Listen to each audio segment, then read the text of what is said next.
Oh, turn on the mics. All right, good evening, everyone. Calling to order the regular meeting of the Truckee Donner Public Utility District. It's Wednesday, June 5th, 6 p.m. Sarah, could we have roll call, please? Director Aguera? Here. Director Harris? Here. Director Laliotis? Here. Vice President Finn? Here. President Bender? Here. Thank you. All right, thank you. We're going to defer the pledge tonight. We got a lot on the agenda. And then, so I'm going to open it up for public comment. This is time set aside for the public to address the board on any matter not on the agenda tonight. Is there any public comment? No public comment? We'll close public comment and move right into director update. Oh, I heard. President Bender? Yeah. If I may add, just, there's one change I'd like to make. Oh, I to missed the- that. to Sorry, the agenda, Brian. just Changes to the in case agenda. there's a We're gonna- public comment related to the change. Yeah, we're going to hop back to number 4. The one change staff is proposing is to move item number 18, which is a presentation from NCPA, to take place right after the consent calendar, so right before item number 14. Yep, let's do that to get Scott down there. Okay. Great. Sorry about that bump. Okay, so we've done 4, done 5. Now we're on director update. All right. Kim. I would like to take this opportunity to thank all of our employees, all of the crews, the electric and water crews, as well as the admin staff. I know that we had a few emergencies over the past week with some car versus poles and traffic and all kinds of stuff, and a handful of outages. But I just appreciate the public's patience with us, and I appreciate everybody who was in support of helping us fix everything. So, there you go. Cool. Tony, any updates? No, yeah, just thanks. I happened to drive by the second pole incident about 10 minutes after it happened, and I was just like, wow, it's like deja vu of the first one, like almost the exact same thing, so. Keep those big trucks on the road and off our poles, please. So no, thanks to the crews, just, and everyone involved, because I know you have your schedule for the day, and all of a sudden it just gets blown up with something like that, and we all got to respond and take care of those things. So thanks to the crews and to the admin staff and everyone in the offices handling the situation, and so thank you. Cool. Joe, any director update? I thought there was only one propane tank. And was it 2 trucks? 2, I guess 2, yeah, 2 polls. 2 Oh, days, okay. 2 days. Yeah, my TV blinked and my clocks blinked, but my power didn't go off. But Hey. the rest of the track, I was, I guess, in section 2 there. Did yours go off too? Ken? Ours was off. Oh, yeah, you were closer to the to the roundabout. Yeah. Rayleigh's was out and the trailer park, so, no, I don't have anything new for the board. Thank All you, right. Mr. President. Christopher. Right on. Same thing. Obviously, day in, day out, our folks do their job, and it's great to be able to rely on that. Also, just I took a quick road trip out to Salt Lake City this past weekend to get my son set up in his new job in his new apartment. Beautiful town. I had never been there before, so it was a first for me, but they do have all over the place signs about their summer air quality, and to please stay home if you cannot drive to work. We went to IKEA, and they had lots of air purifiers with little signs that said, "Our air quality is dangerous in the summer. You should buy an air purifier." Which, of course, led me to think about all of the problems that we solve at the same time when we address fossil fuel transition to renewable energy. If all those cars were running off of electricity that was not generated by burning coal or fossil fuels, we would solve a lot of problems at the same time. Public health, maybe not necessarily traffic, but if once we get into the public transit end of that, ecosystem restoration, preservation of our clean water, it's just it's really just such a gimme. So much good comes out of, granted, it's not like it's an easy thing to do. Salt Lake City. which was very beautiful, and a shame that you can't breathe in the summertime. So I just want to say good work, everybody, in continuing to move these transitions forward. Thank you. Excellent. Yep, just want to reemphasize the appreciation from the board, so thank you, everyone. All right, that's it for director updates. Now we have department updates.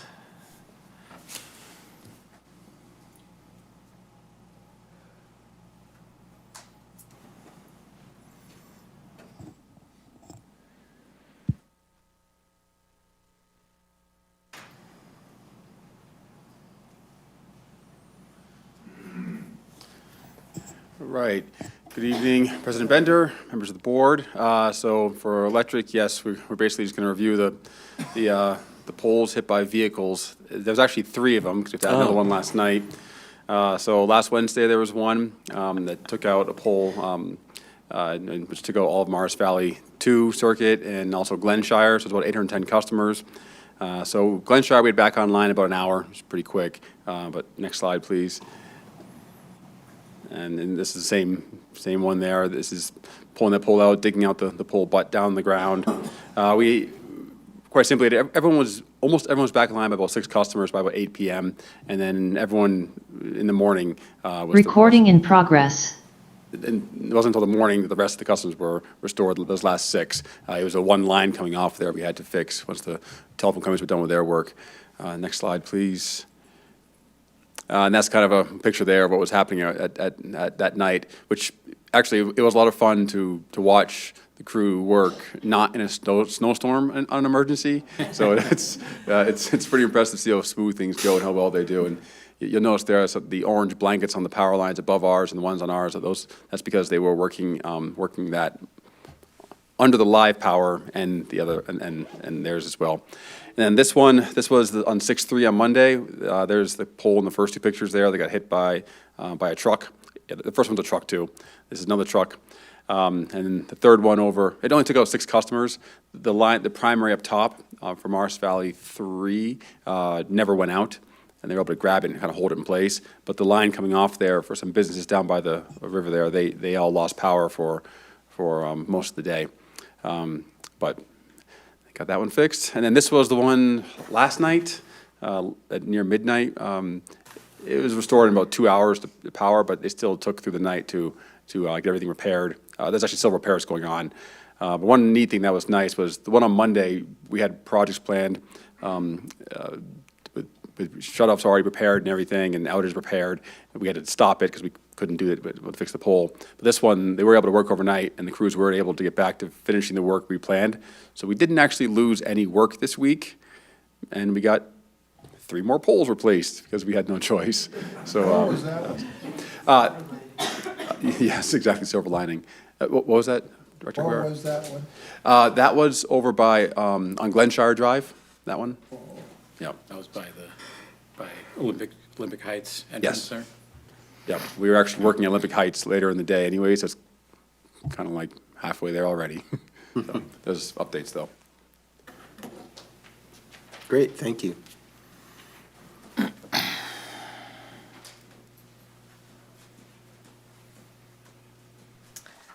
Good evening, board. Tonight, I am updating us on some new additions to the team.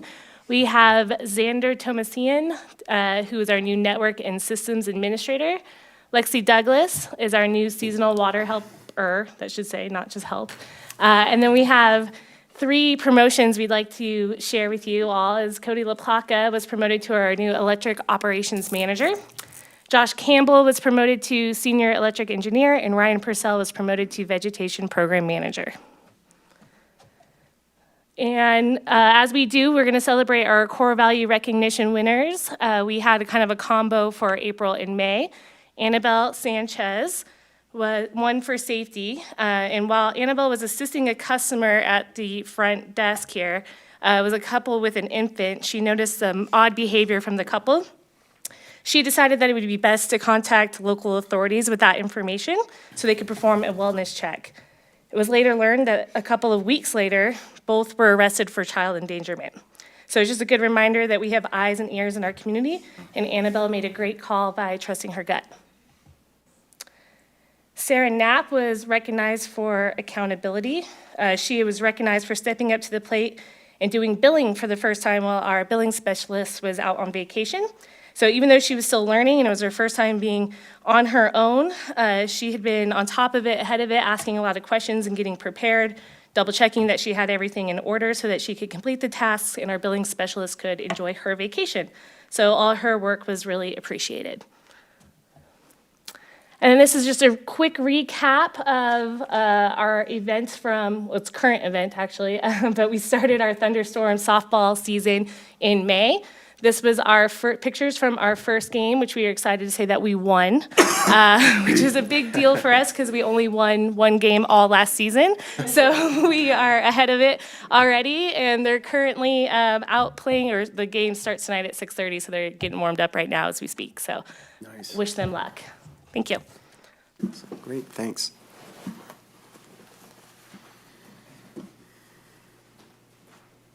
Okay, in administration, the 2023 financial audit, we're excited to announce is officially complete, and that's on the agenda tonight at 2 different board meetings. And then the warehouse barcoding project, we've successfully barcoded the warehouse, and now the next step is to implement that through our systems and do some training here in June. So that went very well, and we appreciate that. That picture, that's Melanie and Tracy, Melanie Reeves, Tracy Pearson, accepting last year's Certificate of Excellence for the ACFR for 2022. So thank you to both of them for their efforts.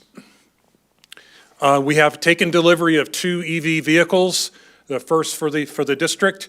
They are white, solid white, and the plan is to wrap them with this wrap as presented here, and there's another picture on the next slide to give you an example of what that will look like. So the vehicles are here, they're white. We're working on getting the bids to get them wrapped. We had a committee formed. We looked at a lot of different graphical designs, as well as just plain colors, and this really popped and had a lot of people really jazzed about the look and just the excitement with 2 EVs. So yeah, that's what we have going. They're here and we're using them. Awesome. So yeah, pretty exciting. Part of the month, this is the G5 valve boxes. Wow. I didn't test the audience on this one. It's just called a G5. And these are not ordinary G5s. They're not just plain concrete. They're actually polymer. They're a unique sand and gravel mix that's also wrapped with some fiberglass. And this allows them to last a lot longer, be a little lighter and more durable than just plain concrete. And yeah, it's a popular product for us on the water side in particular. And they run about $54 a pop. So, yeah. And then we did do a break room refresh here on the first floor, and we wanted to thank Matt Wellis and Chris Cullen for their excellent work in doing new flooring and a paint refresh. Thank you for their efforts. All right. Cool. Thank you.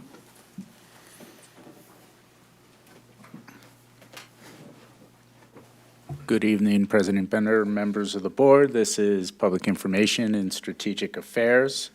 Water use efficiency regulations, we've been talking about them for a few years. They're the combination of the indoor residential 47 gallons per person per day, outdoor restrictions on residential and commercial irrigation, and then water use efficiency standards for the district in terms of water loss and the performance of our system.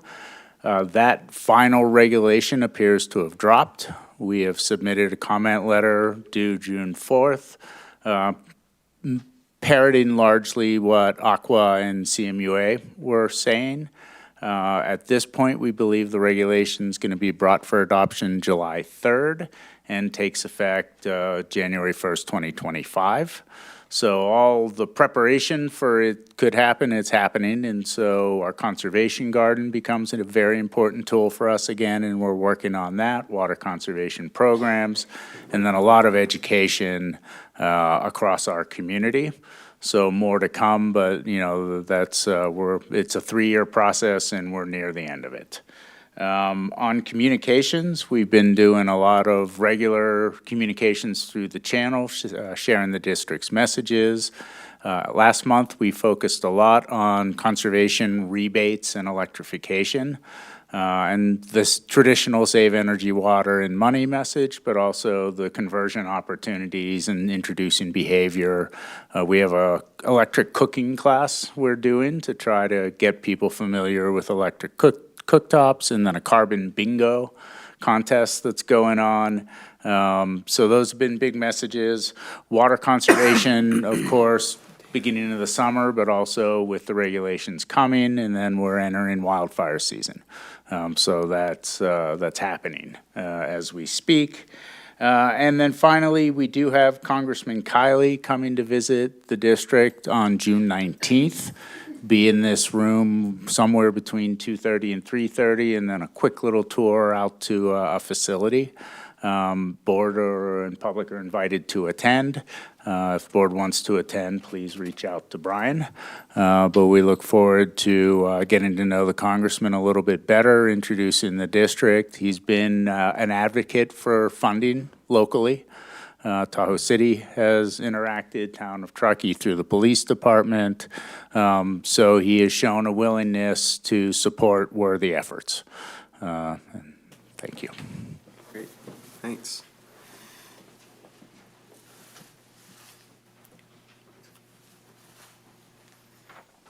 Good evening, board.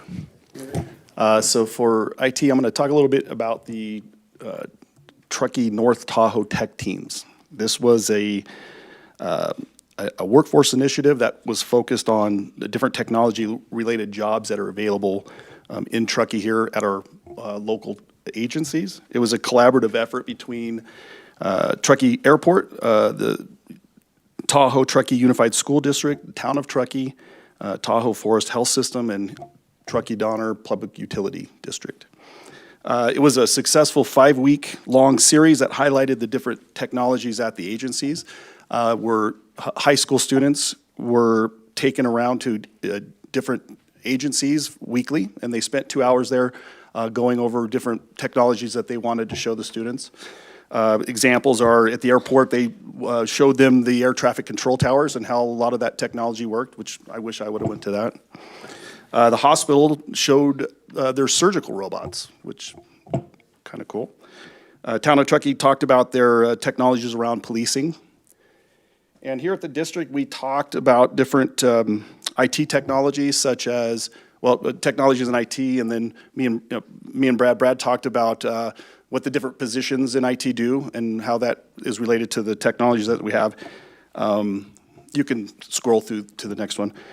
In electric, Cody and Jared, they talked about the distribution system and how electricity is delivered to different devices and how the flow of electricity and the changes of voltages and amperages affect the system as well.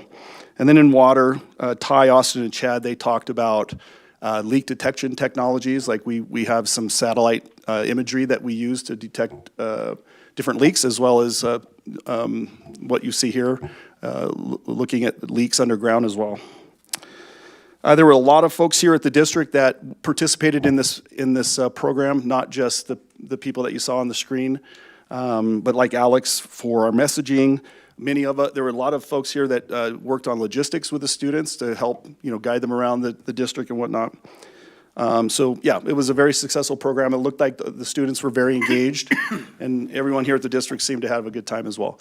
I do want to I want to give a special shout out to Brad Wiest. He's our security and application manager.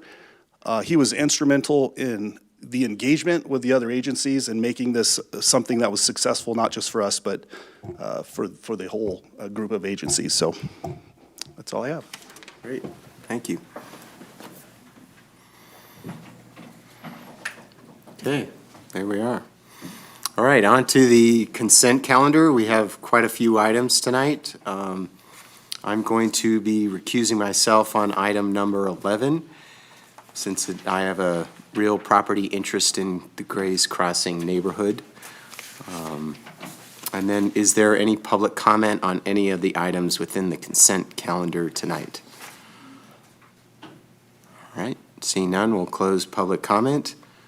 Any director comments, questions, or items to pull on the consent? I have a couple of questions on the number 8.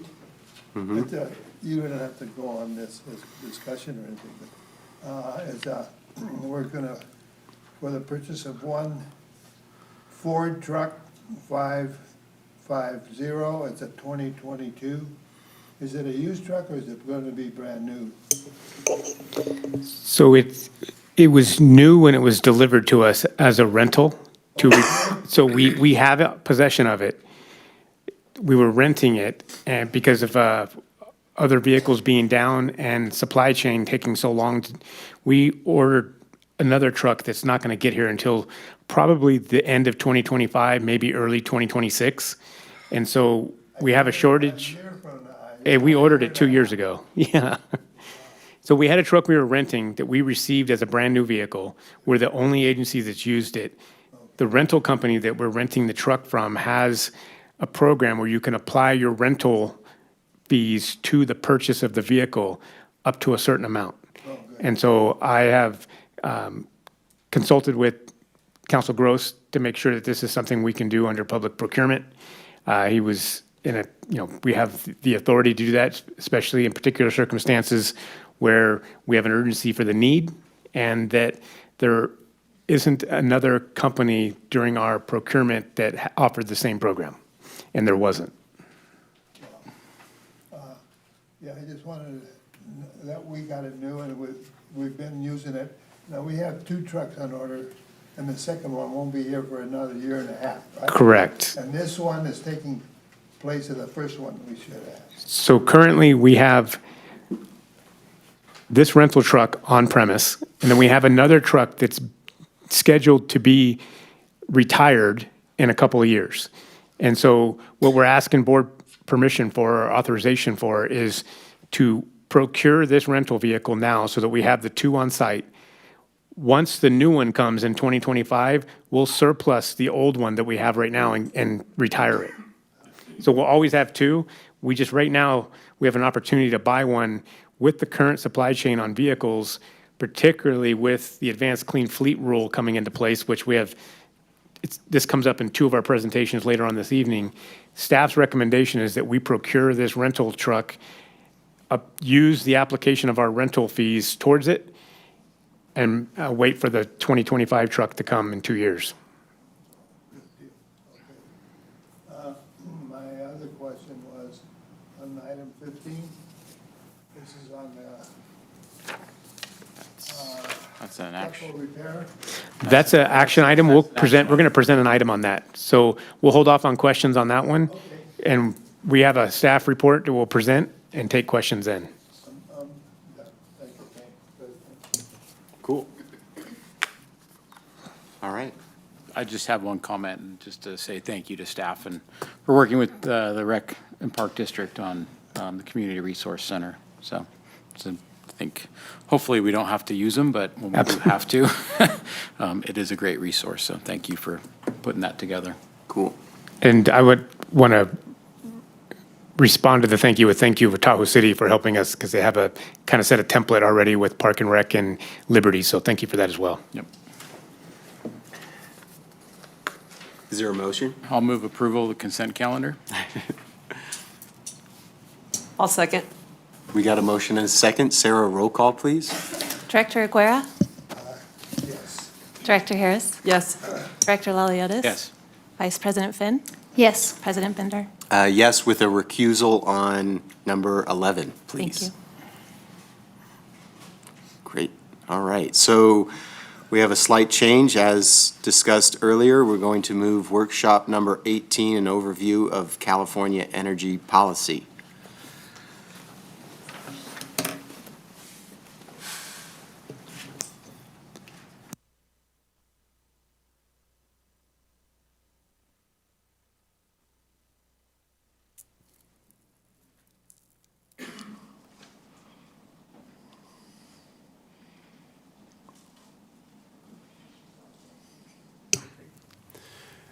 Good evening, President Bender, members of the board. So tonight, hang on, I'm almost there. We have a workshop item for presentation. We have Scott Tomczewski from NCPA, Northern California Power Agency. They've been a longtime partner of ours in helping us with all things related to regulatory matters, general things answered, our DC trips. The list would go on. I think everyone knows, so I won't read it there. And this is just a workshop. And give me a second to open up his presentation, and I'll be navigating.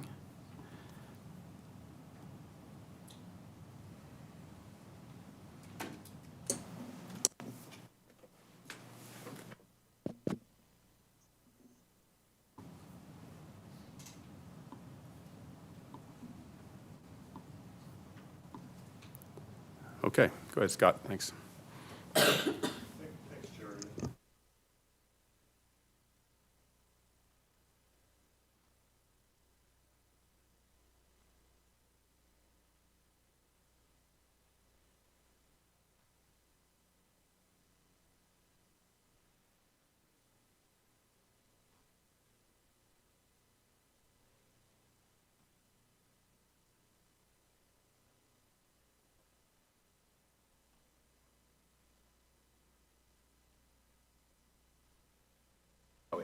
Okay, oh, it's got to be on red. Ah, that's counterintuitive, Jared, thank you.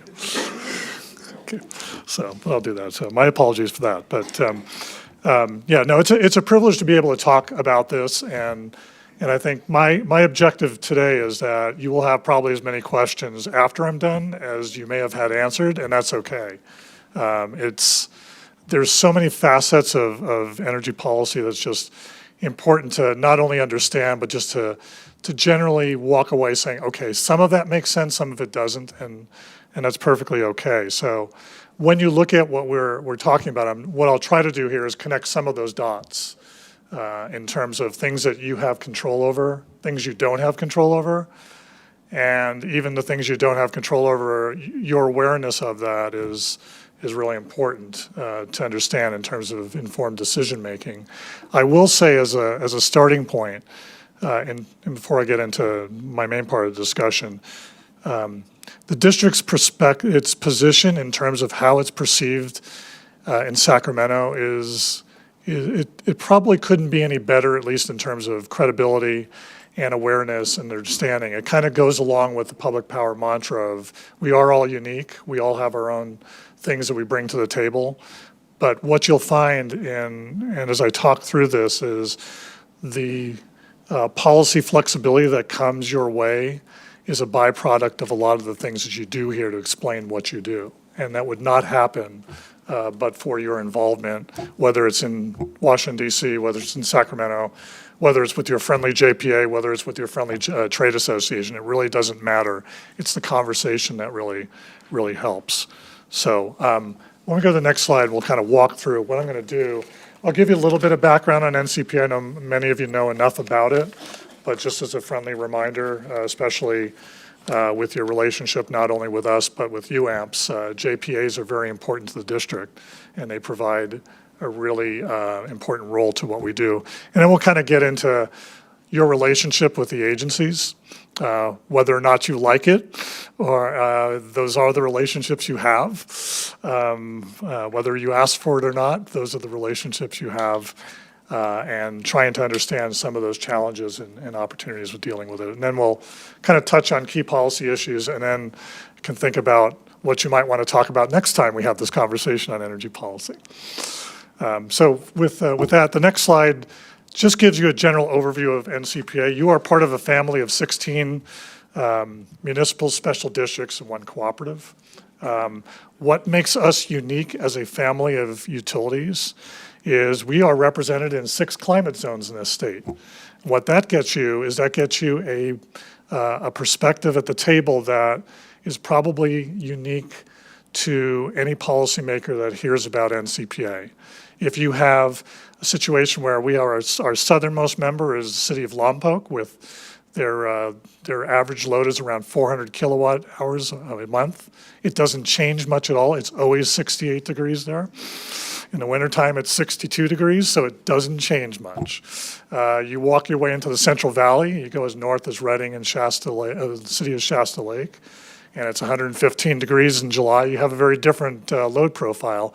You come up here to the Sierras with you in Plymouth Sierra, and a very different perspective. As we always used to talk about how the district provides the best energy efficiency program for the state of California by having everyone come up here during August and September when we really need to cut back on power consumption. Just have them come up here and enjoy this part of Placer and Nevada County. It's a really interesting perspective to be able to share with policymakers, and they really listen when we talk to them collectively. So we have about 700,000 members, residents that are served throughout the NCPA family. If you add in some of the services that we provide to some of the community choice aggregators, we do some scheduling for that, you could probably more than double that number. So when you start to look at how many customers we touch in terms of an organization, it does go north of 2 million customers. And when you start to look at that, then you start to come, it's not just 13,000 meters, it's 2 million customers. And so the storyline becomes more important to tell. So we tell that story to whoever wants to hear it, and even if they don't want to hear it, we usually will bring those perspectives there. In terms of facilities we operate, we have 3 major power plants. We have our geothermal plant in Lake Sonoma County, which is about 100 megawatts as it continues to operate. It was supposed to stop operating in 2013, and we came up with some creative ways as an organization to keep the plant operating for an additional 30 years. So it provides capital investment recovery for members that are part of that plant. We have our 260 megawatt hydroelectric plant along Highway 4 towards Murphy's and above. The last large hydro plant that was built in this state still provides some pretty good benefits. I remember when I started in 2005, the question was, well, $80 a megawatt hour is really expensive. Why do we have that project? And of course, very different now. $80 a megawatt hour, and it also provides resource adequacy. It also provides renewable resources that are carbon-free, at least, not necessarily recognized as RPS eligible, but has different flavors that it used to when we actually built the thing in 1989. And of course, there's the Lodi Energy Center off of I-5, which is a gas plant, which now we're looking seriously at moving over to a hydrogen blend and eventually towards hydrogen to try and address the carbon needs while also retaining the life of a public investment that multiple members make. So lots going on within the NCPA family.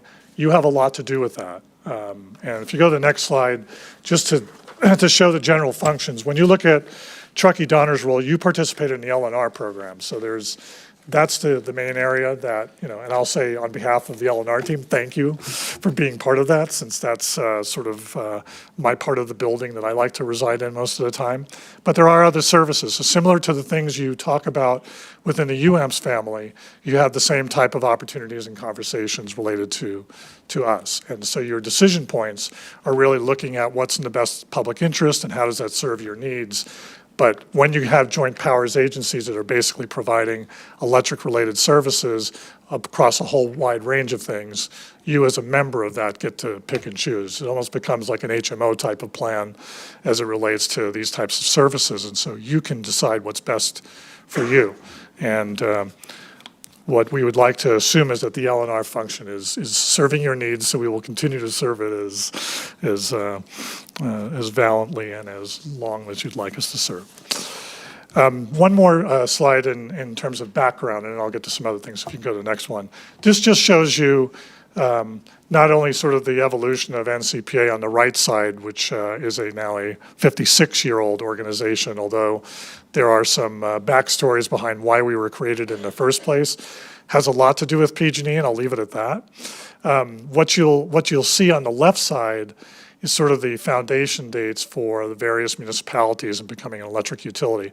And what's important to that is there is a lot of history associated with the members of NCPA, including Truckee Donner. When you look at that list and you look at Alameda on the top of it, keep in mind that Alameda is the oldest municipal utility west of the Mississippi, and fourth oldest, I think, in the entire U.S. So there's history behind the things that we do.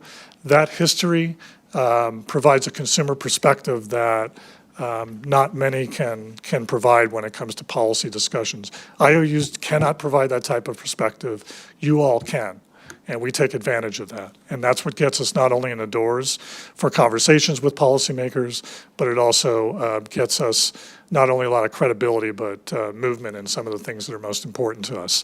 So it's a good list. We really celebrate that. And I will say for 19 years, it is really easy to represent what you all do here and any of our members. It is a no-brainer in terms of what we do. And if anyone ever decides to suggest otherwise, you can give them my business card. It's pretty cool place. Next slide. So turning to energy policy, and here's where it starts to get complicated. And again, if you want to stop, please ask questions or however you want to do that. But what we have going on right now is you have this concept of aspirational goals. We're going to be carbon free. We're going to be 100% renewable. We're going to save the world. We're not going to care about anything else outside of, we're just going to change our resource portfolio. We're going to run solar at 3 o'clock in the morning. We're going to do all sorts of things that we weren't thought were possible. And so those become your aspirational goals, which are important for purposes of sort of setting the table on what's important and what we'd like to do. Our role in a lot of that is trying to bring an operational reality to it, which is not to say no. We're never here to say, that's just not going to happen. We're just not interested in doing that. Sometimes it's perceived that way.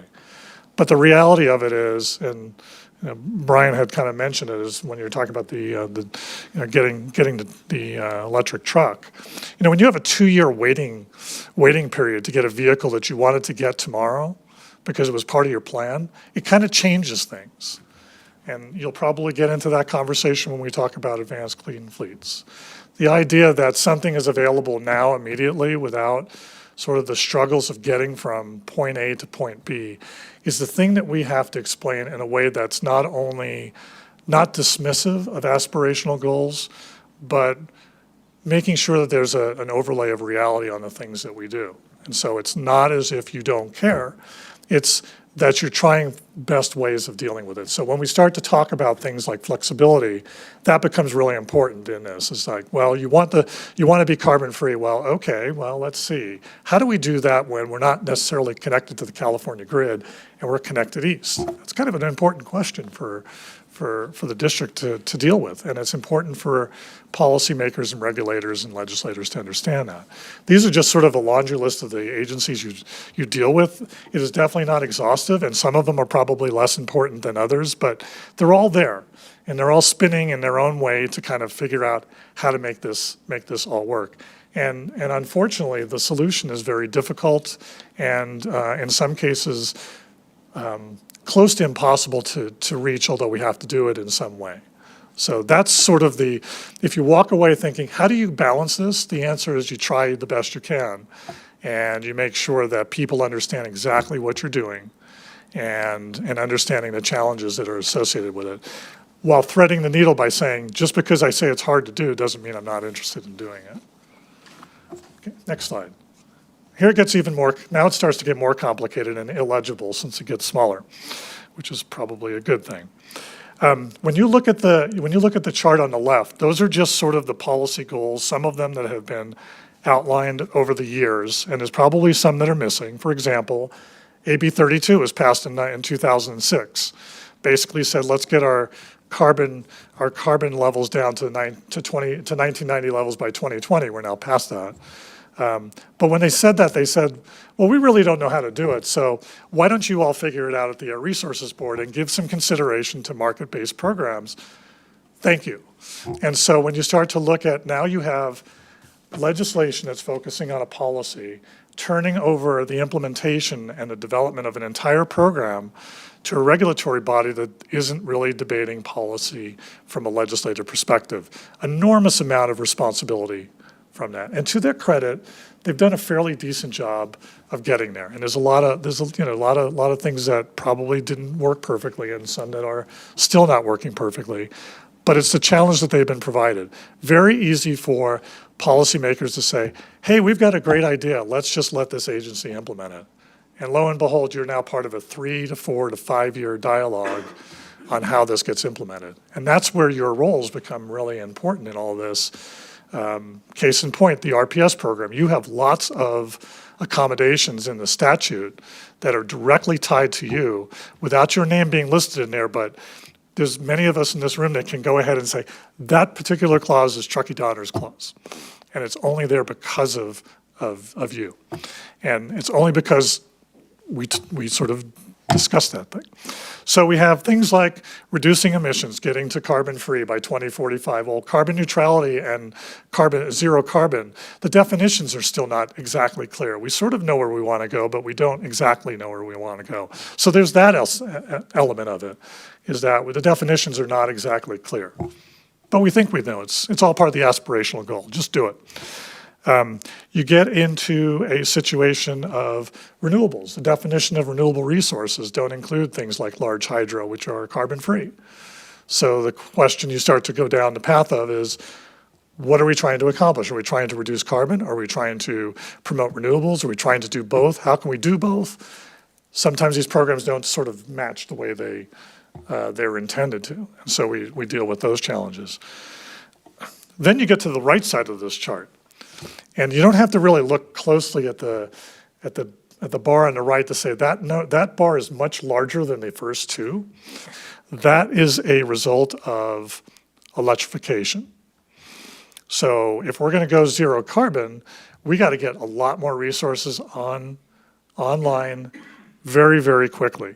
That includes, I think, something like 68 gigawatts of utility scale solar. I mean, think about the amount of space that's needed to actually put that much solar when you actually have some restrictions in the desert that, you can't just put solar everywhere in the desert. There's environmental restrictions. So the reality of what we try to do tied to the numbers that we're trying to accomplish. Offshore wind, that there's actually only a small sliver in that light blue number. That represents 25 gigawatts. We have 0 right now.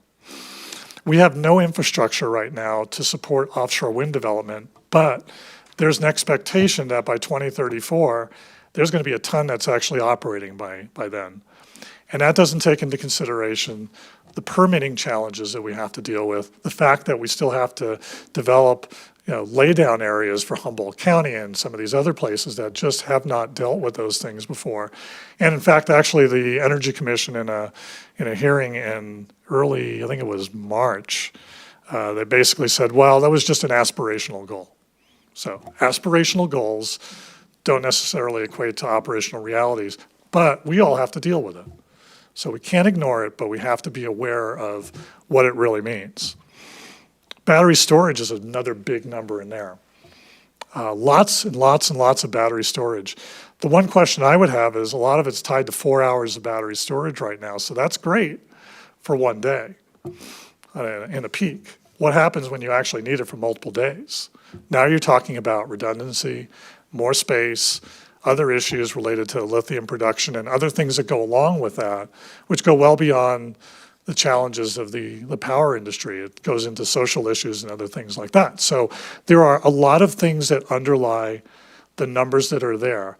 It doesn't take away from the importance of why we're trying to accomplish those things, but it is tied to the energy policy dialogue that we're having, and it influences most of what happens when you have these debates, whether it's in the state legislature or in the regulatory agencies or with the federal government, and you deal with grants and all of these other things. So it's very important to understand how those things fit together.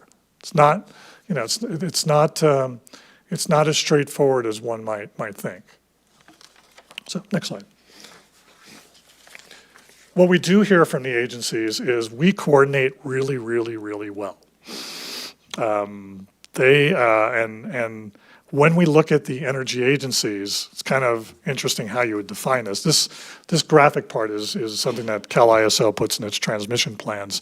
But the basic idea behind it, at least in terms of state policy, the easiest way to describe it, Energy Commission develops a forecast. The Energy Commission forecast feeds the transmission planning operations of the Cal ISO system. You're not in the Cal ISO system, nor is 20% of the state's power supply, but yet they're part of the dais on state planning, and the Public Utilities Commission uses the Energy Commission forecast for resource planning needs. So there's at least some logical flow behind it. Some of the pieces that are missing makes it more imperative for us to be engaged the way we are, where we're sort of this special type of industry participant that really has, for all practical purposes, should have a place at the dais as well, but the dais would be really, really large if we did that. So we have to sort of find ways to make sure that the non-Cal ISO footprint, which is 20% of the state, is considered. And for you all, NV Energy's footprint has a role in all of that as well. So this all goes on through the various processes. The forecasting process for the Energy Commission usually takes 2 years. The transmission planning is usually updated every year or so. And the PUC resource procurement feeds every year or two, but it feeds IOU planning. And of course, that has an impact on a lot of public utilities that are transmission dependent on PG&E. So lots that goes on within that. And the difficult thing is trying to cover it all. It's physically impossible to cover every one of these types of proceedings. You just sort of do the best you can and rely on your partners. That's the beauty of the trade associations and the JPAs and all of us, that there's always somebody within a public power utility that has an interest in something, and it's like volunteering to be on the soccer board. You are there and welcome, and you can stay there forever, as far as we're all concerned, because it's just really helpful. We punch above our weight because we have no other option. Next slide. So from the compliance side, on the regulatory side, my focus is primarily regulatory. I'll touch on legislation here and there, but I'm kind of wonky on the regulatory side, so I like that part. I find it kind of fun, kind of a crazy way.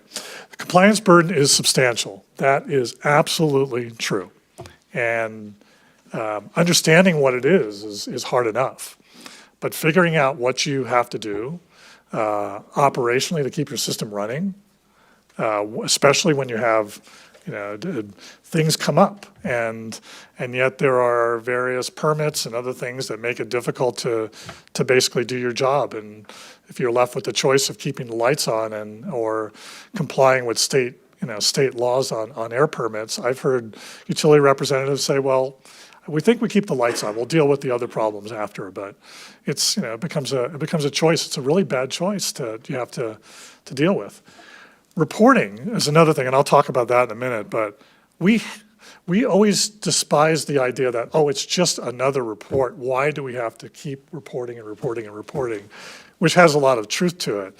But you can flip it in a way to say that's a great way to tell your story. And if you do a good job of it, you can get the agencies to tell your story for you.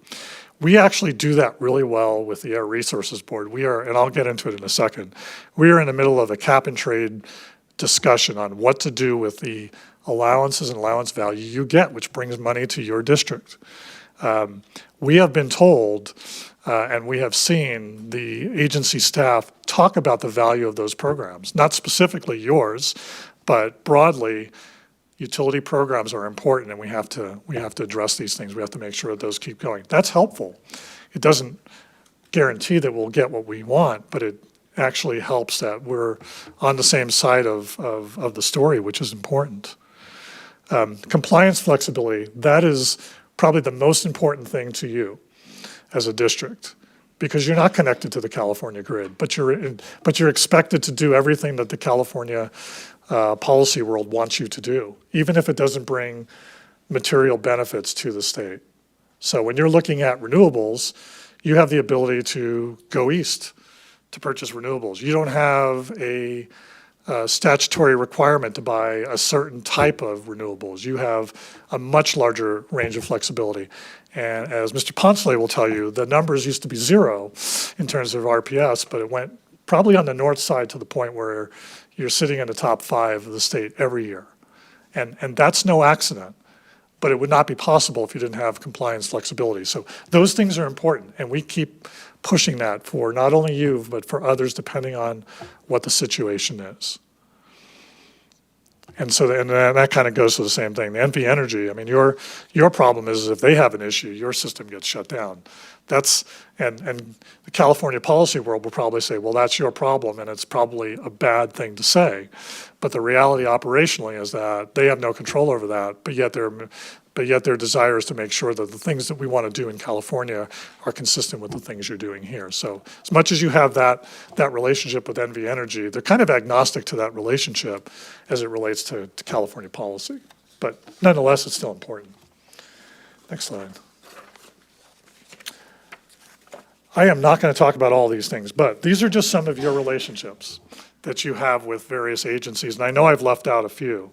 For example, even though you don't technically have a relationship with Cal ISO, they are part of your world, and they impact the things you do. It's sort of in that FERC and NERC area of transmission policy and how those things fit in. But the growth of the extended day-ahead market and energy imbalance market, those start to impact you. Their role as a reliability coordinator for the West and some of these expanded market constructs that are coming out raise questions and concerns about what does that mean for you when they start talking about commingling assets and sharing the costs of some of these things. And you've had those conversations in past years. The conversation will get probably a little bit more granular in the coming year or two as we sort of move forward with proposals that are now at least more accepting of a role where Cal ISO is not the governing body, but this broader Western regional market. It still raises questions about what do you do with the capital investment that's already been made in the West and transmission charges, and how does that impact the things that your customers pay? The list goes on and on and on. The Energy Commission seems like it's the most important one on the list. It's probably the most relevant in terms of things that you are doing. Some of them are probably things you wouldn't want to think about as much, but nonetheless, we still have to deal with it. You've got RPS requirements. You have flexibility there. Power source disclosure, that's your power content label. Supply and demand estimates. You don't have to provide these long forecasts, but the forecasts do feed into some of the things that they think about. Energy efficiencies, we've been talking about that for years. Building standards as part of Title 24. And the public goods charge, which I'll talk about in a second, is one of the funding sources that you get from customers to do things above and beyond just the basic things you address. Air Resources Board, it's all about cap and trade, good revenue stream for you. Low carbon fuel standard probably could be better. Advanced clean fleets, I'm so glad somebody else is here to talk about that beyond me, but I'll touch on that. So there's that. Greenhouse gas reporting, and of course there's dealing with things related to switchgear that you have in your yard.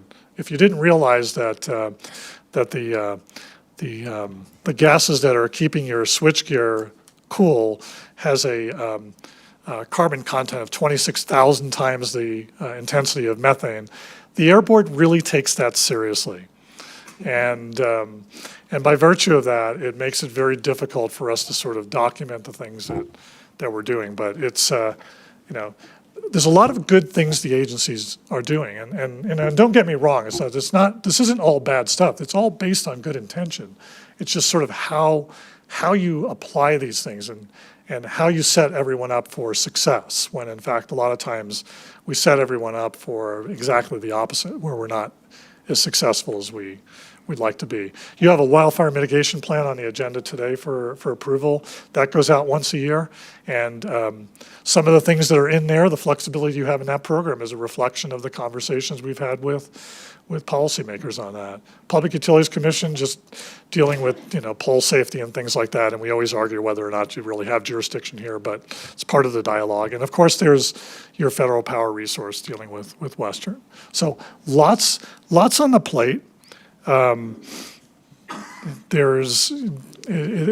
really is kind of endless. I mean, I just I can't say it in any other way, but it's daunting. Next slide. But in a good way. So in terms of revenue streams, this is some of the areas that you actually have control over. And this is some of the things that actually come out of here which are arguably working. If you think about a climate program, the intent of a climate program is to actually accomplish the climate objective, not necessarily to generate revenues, although there's probably competing theories in that. With respect to the cap and trade program, one of the debates we're getting into right now is there are too many allowances in the market. Allowances is basically a ticket to pollute. So one allowance, 1 ton of carbon you can pollute with. For years, people have been saying there's just too much out there. We need to just tighten it up. We're not going to reach our goals. Well, in the meantime, you could also argue that we're doing so well that we're actually not using as much as what we thought we were using in the first place. So we're rewarding ourselves by having additional dollars out there.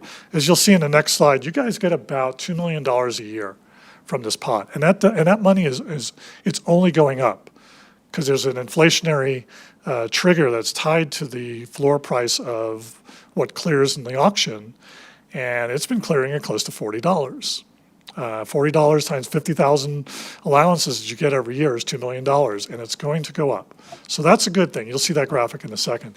Public good charge, you've been dealing with that since 1998. That's that magical 2.85%. If anyone ever said, what does 2.85% stand for? That's the minimum percentage that customers will pay as a surcharge in their bill that funds energy efficiency, low-income assistance, R&D. It's that additional public goods charge that shows up on every utility bill.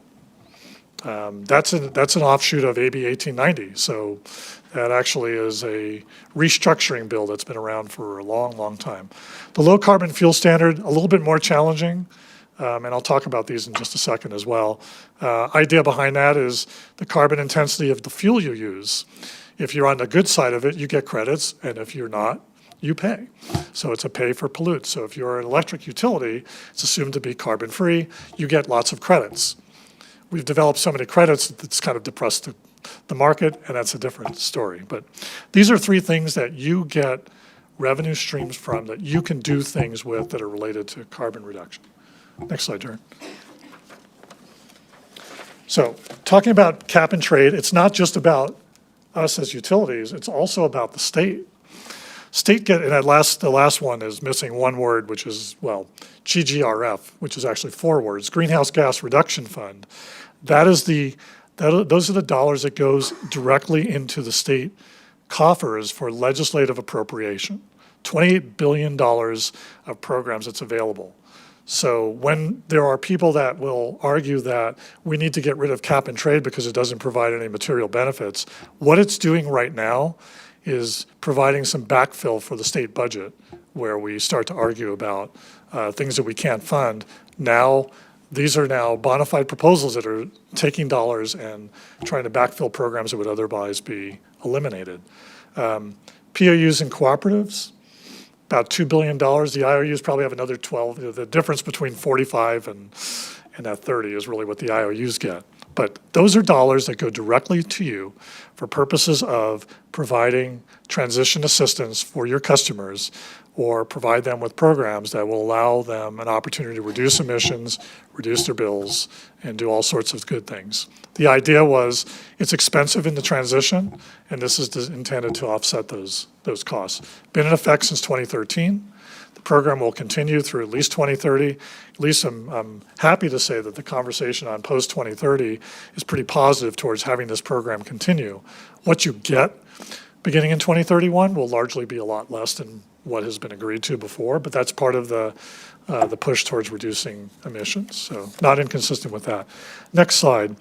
So just to give you an idea of the allowances that you are receiving each year, between 2021 and 2030. There are 4 auctions a year. You get to decide when you consign them for the auction, and then there's a settlement that everyone it's basically an average price I have right in there for right now. So the average price for 2024 just taking quarter one and quarter two is $39. The first quarter was $41. Take 41 times whatever you decide to consign. That is revenue that goes directly into your accounts for use. All things related to greenhouse gas reduction programs. There are some guardrails on that, but largely a pretty good source of revenue that is not changing, it's only increasing. And you can see the reserve price. So it started in 2013 at $10. And each year it goes up 5% plus the rate of inflation. So 2 years ago, when we had 9% inflation, we saw a 14% increase in the floor price. Next year, that'll be 5% plus roughly another, 4 to 5% on inflation. So you'll end up with another 9% above that. It'll go up to 24. So that number is going up. It's intended to make the cost of using things that are carbon-based more expensive. So in theory, that's exactly what it was supposed to do. Make things that use carbon much more expensive so that you're moving to other sources of whatever we do, whether it's electric vehicles or whatnot. Problem you run into this year, as an example, in the state legislature, people started complaining that they were paying $5 gas. And some of the legislators said, well, wait a minute, that's really high. We need to do something about that. These are programs that were put in play, and they were directed by agencies, operating exactly the way they're supposed to, but now there's an issue surrounding it. So your aspirational goal may not be consistent with the reality of what you're dealing with in the ground. And you all have to explain this to your customers when they come asking, why is this going on? And it's a very hard answer. And even if you were to answer it, they probably wouldn't understand it because it's too deep in terms of context. But it's something that you're basically put on the point to deal with, which is not an easy task. Next slide. So this is the problem that we're running into for cap and trade, and this is what it will impact you. It will not impact you disproportionately to other utilities, but it will impact what we can provide in terms of transition assistance to customers. One thing that is not included in the entire concept, at least in terms of the numbers, the impacts of electrification is really not completely known. So when I looked at that graph earlier where we had the big bar that was going up, we don't really have a full awareness, understanding of what that means for things like customer costs. What are they going to switch to? What's the affordability component associated with that? What can you do to make those things happen? You could use $2 million and I'm going to go ahead and invest in 5 electric vehicles and find out that it's going to take you 10 years to have it delivered to you because they're just not available. Well, okay, that's something that wasn't really thought about, but you have to think about it. So having general awareness of that is important. It doesn't necessarily solve your problem, but this way there's no super big surprises when it comes down to it. You're always going to have surprises, but you don't want to be so blindsided that you just were completely unaware that these things could happen. And that's why it's important to talk through a lot of these things. Next slide. The Low Carbon Fuel Standard Program, the interesting thing with this is there was an expectation that the credits, and really not important in terms of per credit, we were looking at around a $200 per credit payout. Where it's trading right now, if you want to consider it trading, is in the area of around $40 to $50. What's happening is that there are far more credits being developed than deficits where people have to use it. We are doing better than we expected. Again, a program that is working well. Theoretically, putting on the theoretic hat for just a minute, if this program works perfectly well, it should go to zero and just disappear. Right? There should be no carbon resource associated with fuels.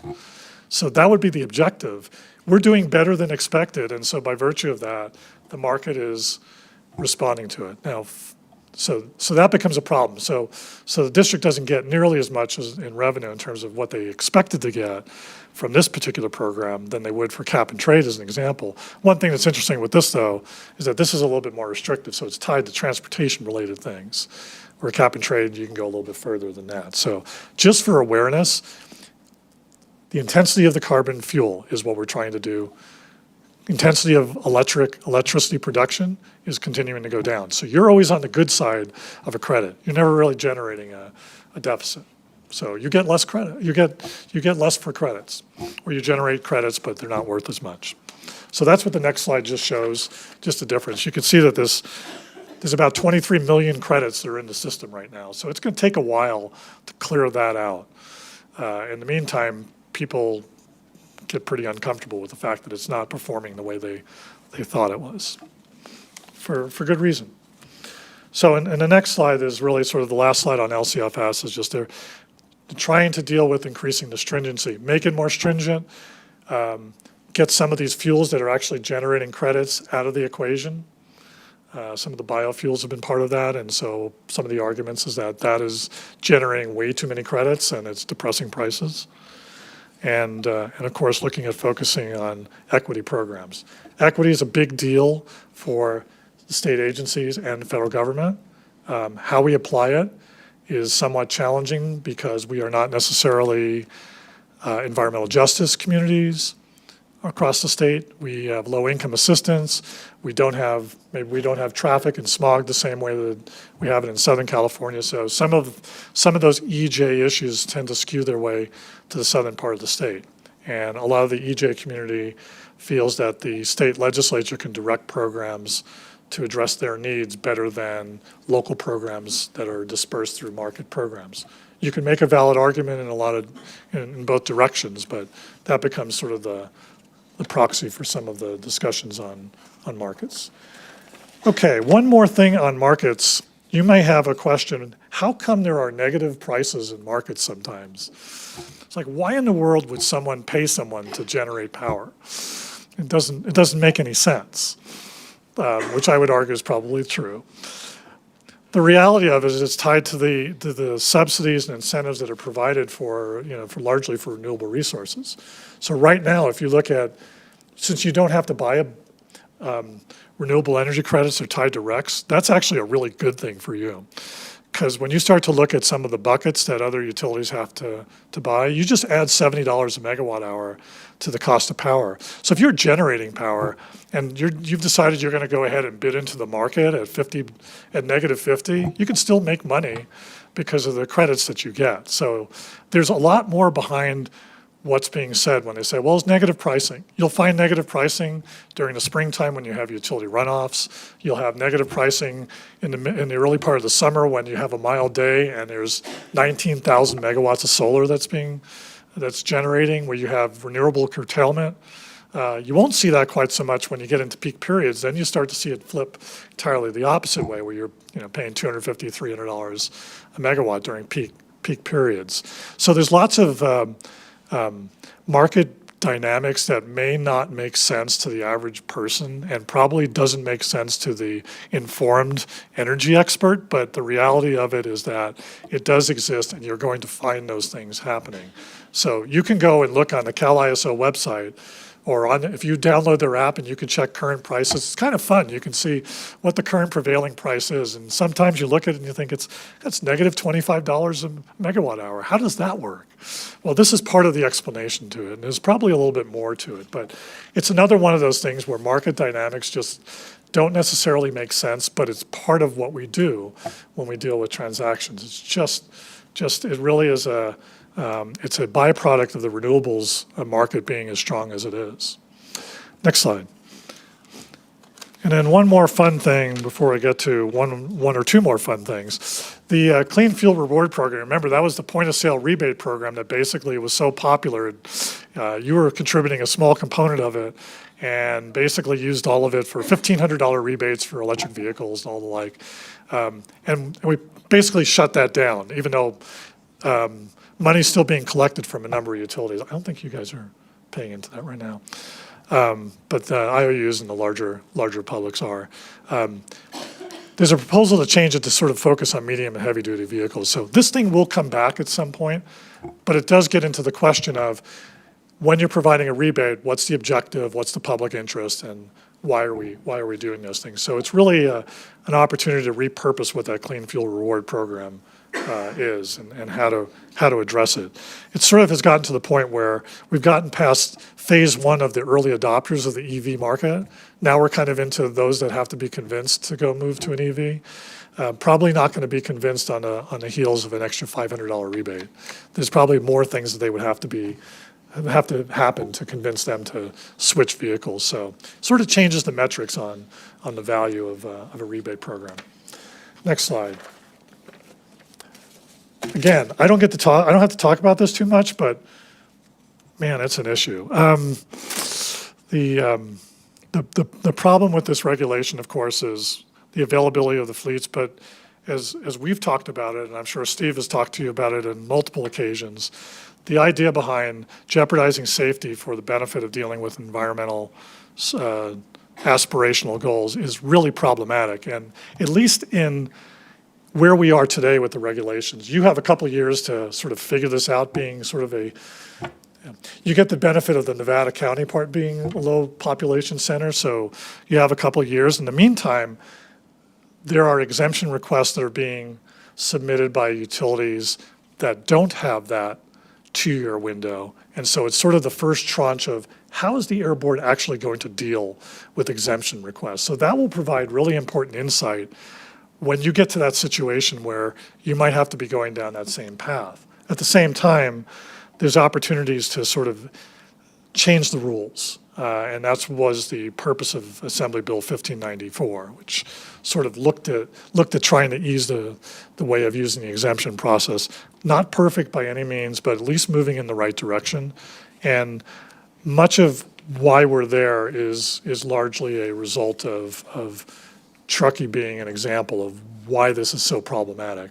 There are numerous poster boards which have fascinated me and that have been shared that have made the point over and over and over again to policymakers, and we have made great use of those.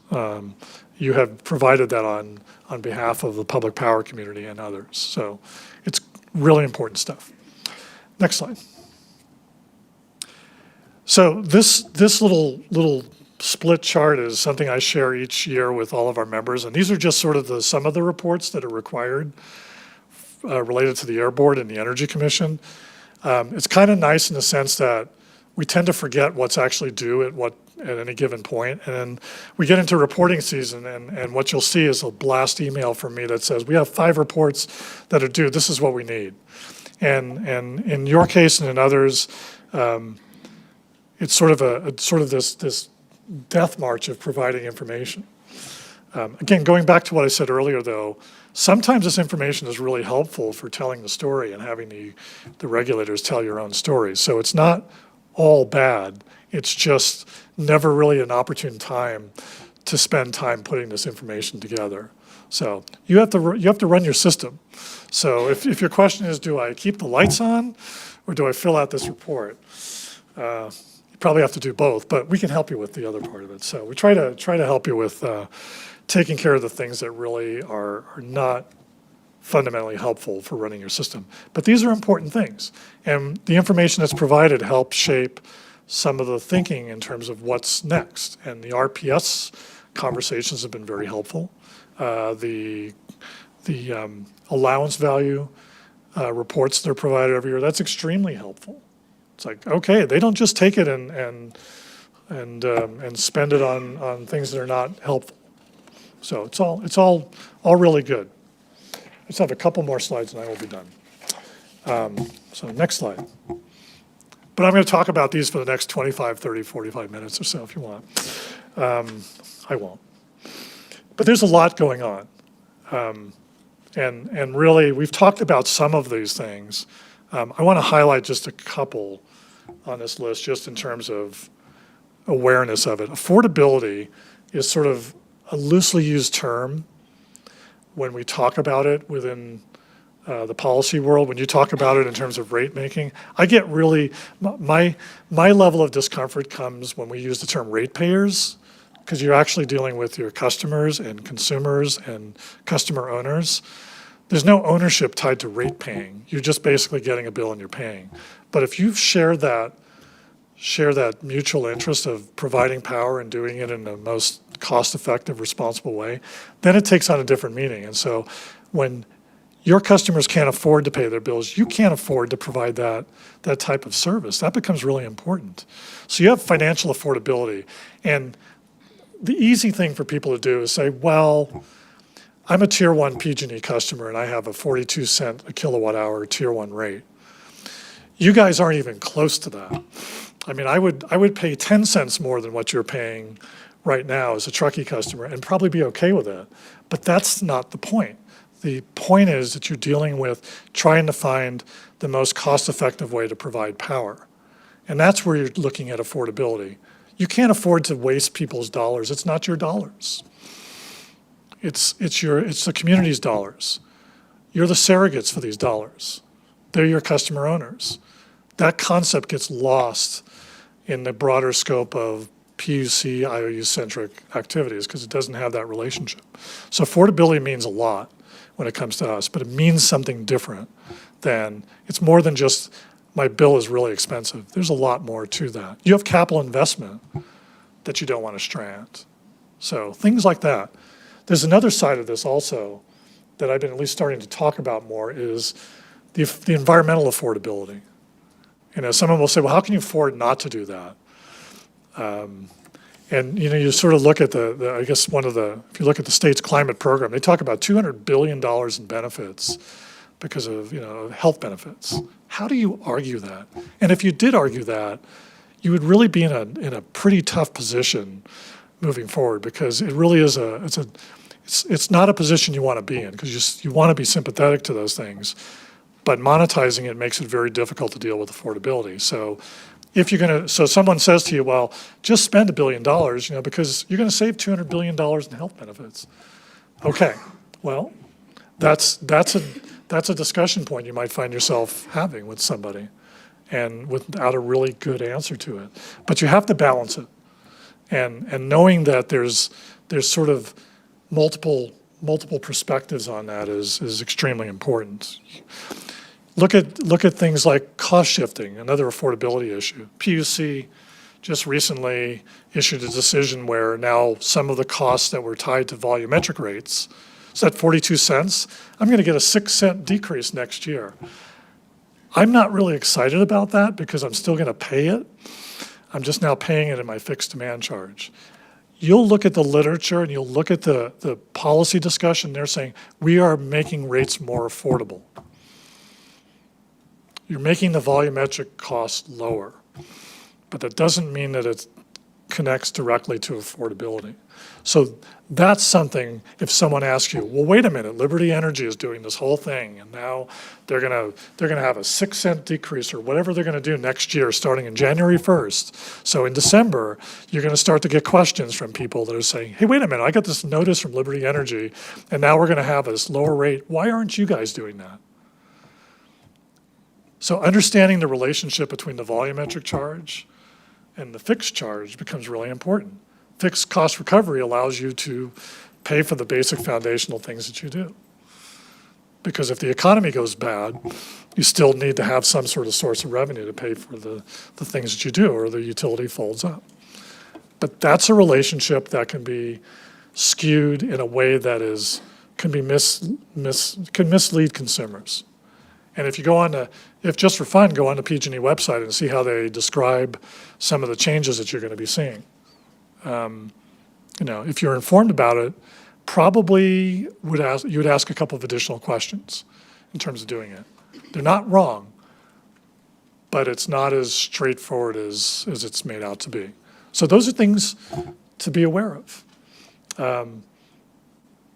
Yeah, planning reserve margin is just one other thing, just as far as you have to have a certain level of capacity above what you need to serve your customers. In the event that the generators that you're relying on aren't there, you still have to provide that power. Well, there's a fairly serious conversation at the Energy Commission now that's focusing on what happens if a public power utility that's in the Cal ISO footprint, so it doesn't involve you yet, but could at some point. What happens if they're deficient, and who pays for that? And what does the Department of Water Resources do to provide that backstop service in the event that you don't have supply to serve during peak periods? So lots of things that get built into these issues, and we could spend, an hour talking on each one of those or more, which, I kind of enjoy doing. So just one more substantive slide and then get towards the end here. This is sort of on the key trend lines. What's important here, we've talked about a lot of this, but the budget deficit definitely impacts the ability to deal with these initiatives. And that small thing on the right side of the page is from a floor report from one of the joint subcommittees that was being held in the last couple weeks. These are all the various adjustments made at the Energy Commission. What I'll note in here is many of them are cut. Many of them if you remember a couple years ago, Governor Newsom talked about a $53 billion climate program. And so last year, there was some budget issues. They said, well, we're deferring some of the cost a couple of years. Well, this is sort of a continuation. Climate program is still strong, but there's a number of things that we're not only cutting, we're backfilling, we're continuing to defer. So they're important programs, still want to be on the ledger in terms of policy objectives, but the timeline has changed. The rhetoric might not have, but the timeline has. And understanding those timelines and how it impacts things is yet another piece of insight when you start saying, well, when am I going to be subject to this particular program? You might find out that that program doesn't exist anymore. You might find out that that program has been cut seriously. You might find out that that program is being funded by other things that are now not funding programs that you were expecting to have. So understanding those things and being aware that these types of changes happen can impact you. Grid reliability, we want to keep the lights on. 2 years ago, we went to an Amber Alert on September 6th to do that. We haven't had to do that for 2 years, which is good. And things have been a lot quieter, and there's a lot more battery storage, but it doesn't take away from the risk that something could happen.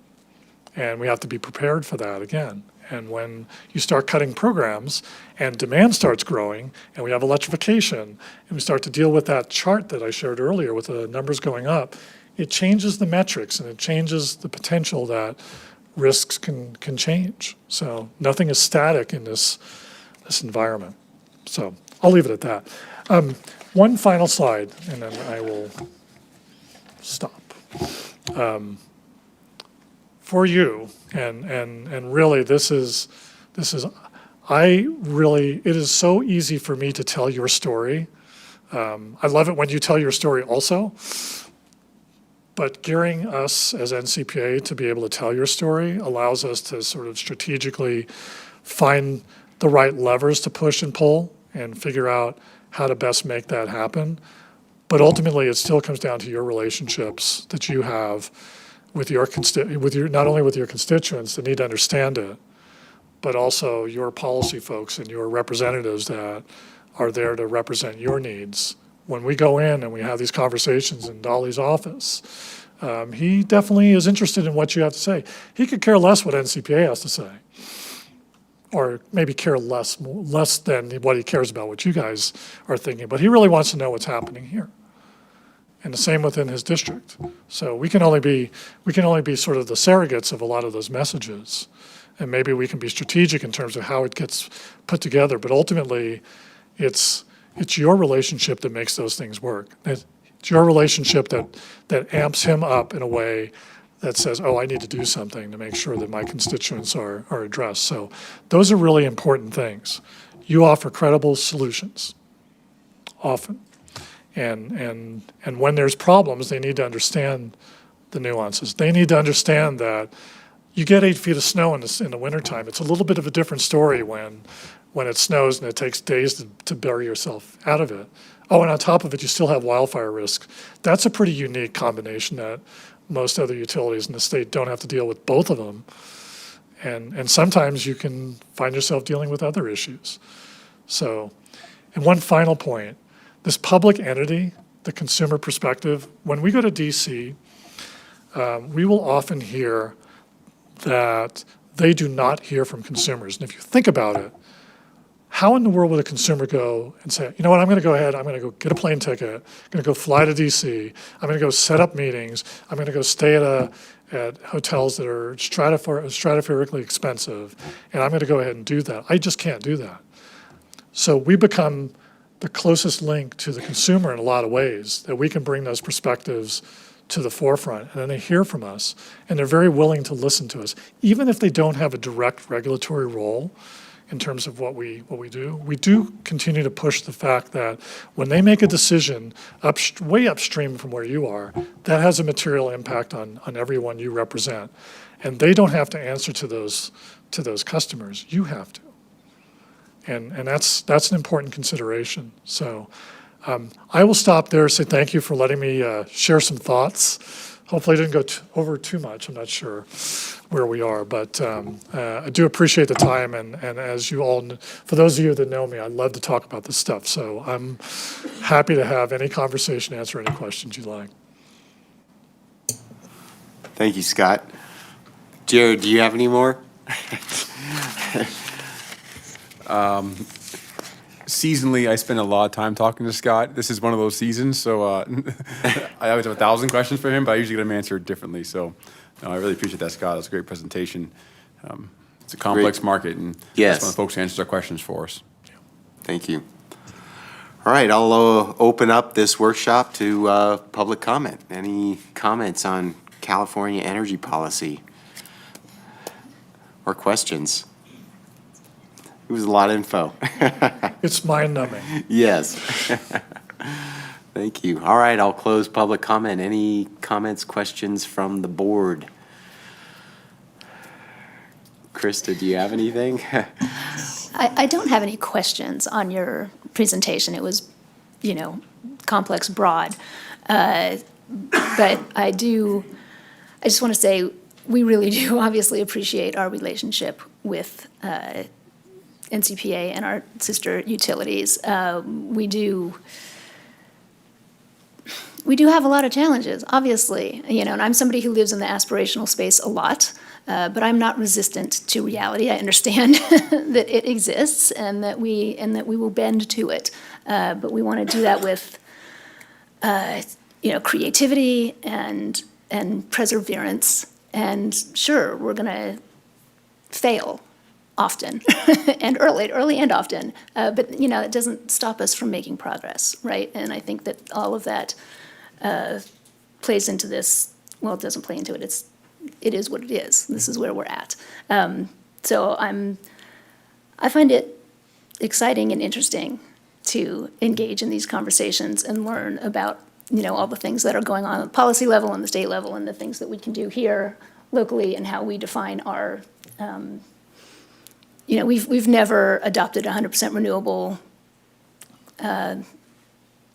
resolution here, although the town has pushed us to, because of simple definitions. Like, we are not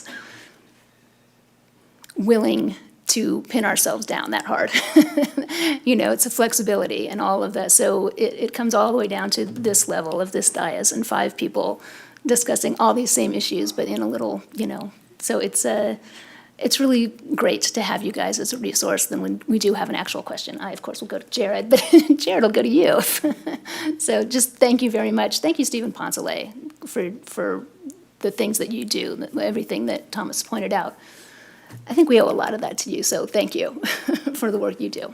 And I think your point on creativity, it's aspiration doesn't mean you shouldn't reach for it. It's just trying to find a way to do it, and then address the issue at adaptations when it doesn't quite go as exactly planned. You have to figure out ways to sort of go in that direction. Then it's sort of like, what's the stated intent? And it's sort of it's like CEQA. CEQA is an equivalent type of process to NEPA and others. And so why would you not try to pursue things as best you can, with the understanding that things happen and you need to be able to adjust to it. So to your point, it's quite valid.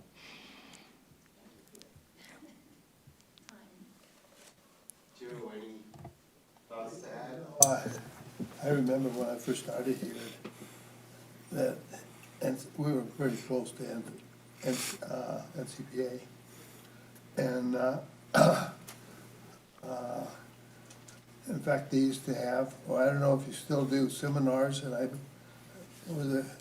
used to go to, I went to a couple of them anyway, about half a dozen of them. And now they got behind me, and this brings a lot of memories back, this NCPA agency or association with you. So thank you, Scott, for your, I think, I don't have any questions because I think he said it all Right. on this topic. So thank you very much. Tony? Yeah, thank you. It was so great, and I really appreciate the term balance, and you put the scales up there, right?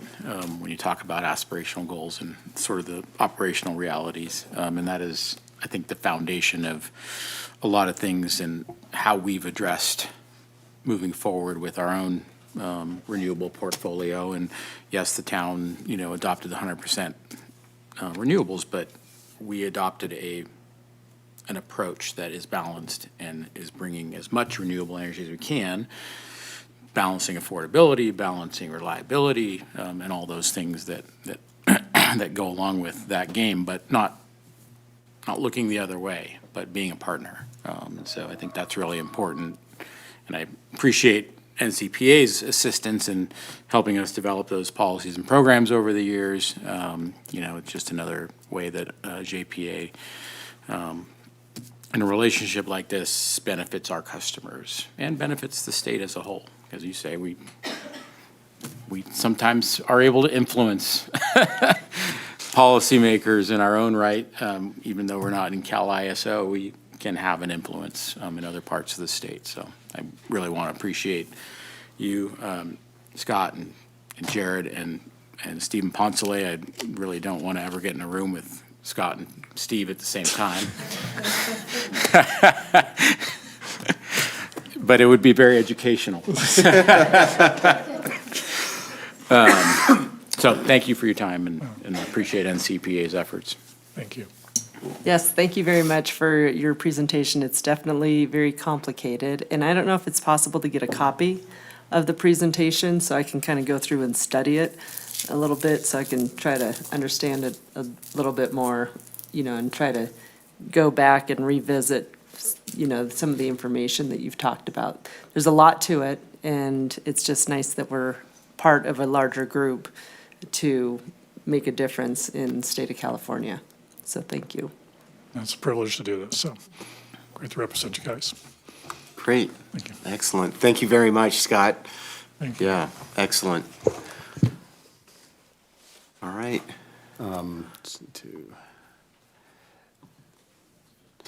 Okay. Your office is in Roseville? Our offices, yeah. Live in Auburn, so it's You live down in Roseville? not in Auburn. Auburn, okay, good. You'll go back tonight?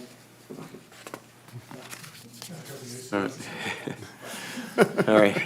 I think Jared has some final slides for us here. Yeah, just the procedural things here. So there's no, this workshop is information only, so there's no direct fiscal impact.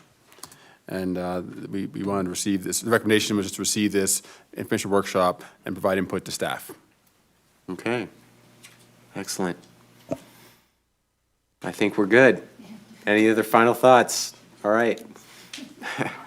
Moving on. I would like to have a quick recess, quick break before we go into action item number 14. So a quick one would be greatly appreciated. All right. Thank you, everyone. We'll be right back.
Oh, there we go. Microphone. We are back.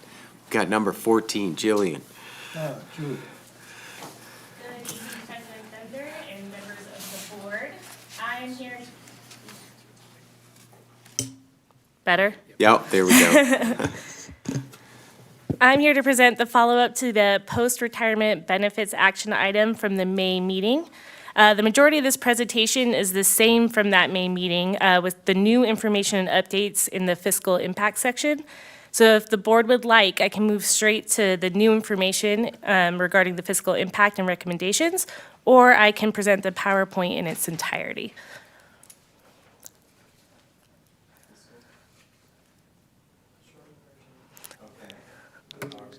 Okay. We're going for the dollars, Joe. We're gonna dive straight into the. Straight to it. The application of recently negotiated changes to the employee group benefits was not included in the district's 2024-2025 board-approved budget.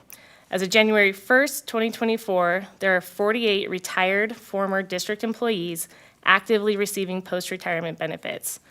Including retired employees, qualifying spouse, and dependents, there are 88 participants in the district's post-retirement benefit program.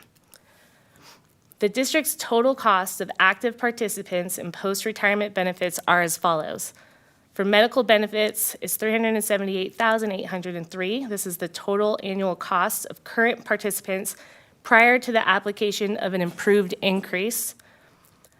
$460,267 estimated total annual cost of current participants, including application of the approved benefits increase.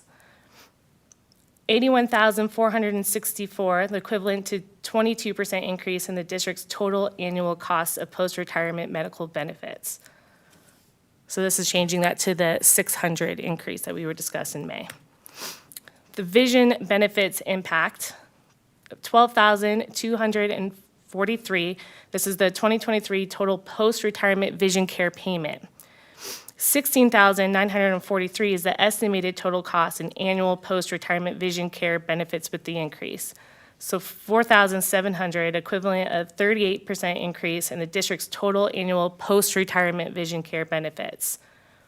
The application of recently negotiated increase in groups benefits for medical and vision would result in an increase of the district's total estimated annual post-retirement benefit costs of approximately $86,164. This chart here reflects the average costs and benefits received by retirees. So a couple areas I want to point out on this chart here is you'll see that there's an HRA balance. In 2022, we updated our retirement program where all benefit funds are deposited into a health reimbursement account, or the HRA. This was to allow for more flexibility for our retirees in managing their retirement medical expenses. The HRA allows retirees to have the option to stay in our group plan or choose between the PPO or the high deductible, or shop around outside of our plan for a more cost-effective plan, or one that has better network coverage in an area that they may have moved out of this local area. Column 1 on this chart, annual post-retirement medical benefits, is the average benefit our retiree receives, so that's $7,126. And the column labeled annual insurance cost highlights the average medical insurance cost to retirees, and that is $7,048. So that next column, the amount spent beyond the HRA contribution, shows an average of a gain of $77.57 a year for our retirees. The final column highlights the gain, or the above their annual insurance cost for a retiree with the proposed increase. So you see that the new amount would be above their HRA is $2,216. So that would be above what their annual post-retirement medical costs are. Another note that's not reflected here, or in part of what you'll see here is the HRA balance. That's that third column there. The average is $11,346.89. That's our average, but there are 3+ accounts, HRA balances, that are 40,000 or more. And then there is obviously kind of a spectrum here. We have some retirees that do pay out of pocket, but as you see, the average here is they have gains each year.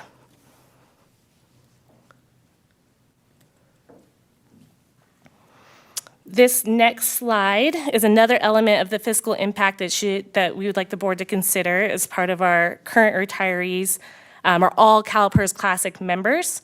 So the yellow highlighted number is our unfunded liability payment for the district to maintain the Classic retiree plan only. So that number is for our Classic employees benefits, not our PEPRA, and all of our retirees are currently Classic members.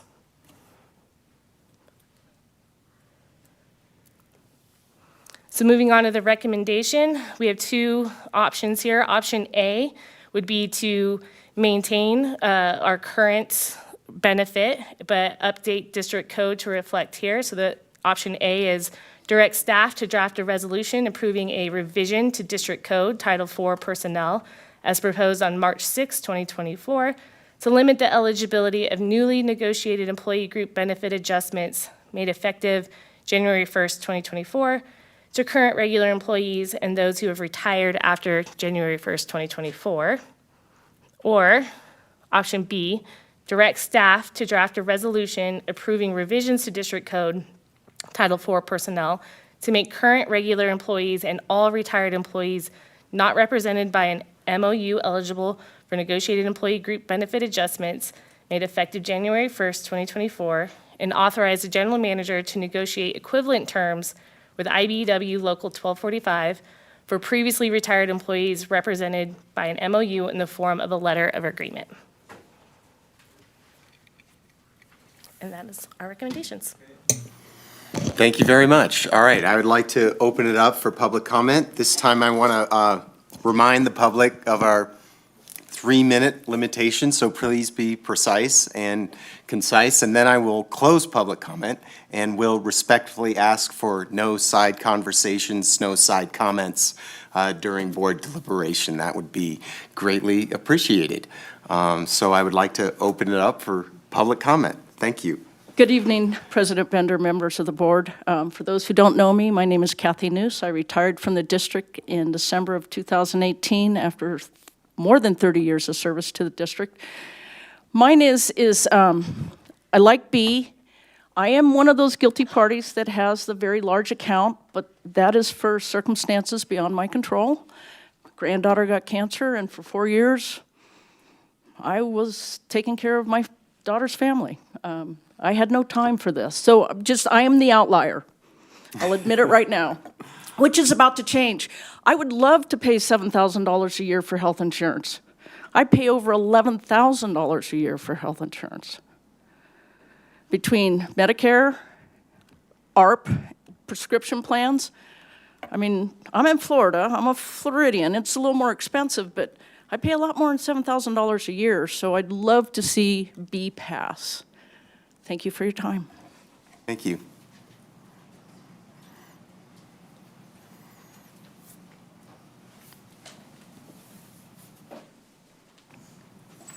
Stephen Hollabaugh, I'll be quick. I prefer B, and in just putting in the last sentence of B, effective January 1st, 2024, the adopted monthly maximum contributions are made available to all retired employees, subject to the provisions of District Code 4.07. The first part of the sentence is a little bit, it has an issue talking about something the board didn't approve, so other than that, even if you approve it, it does clarify it, and that would be good. B, please. Thank you.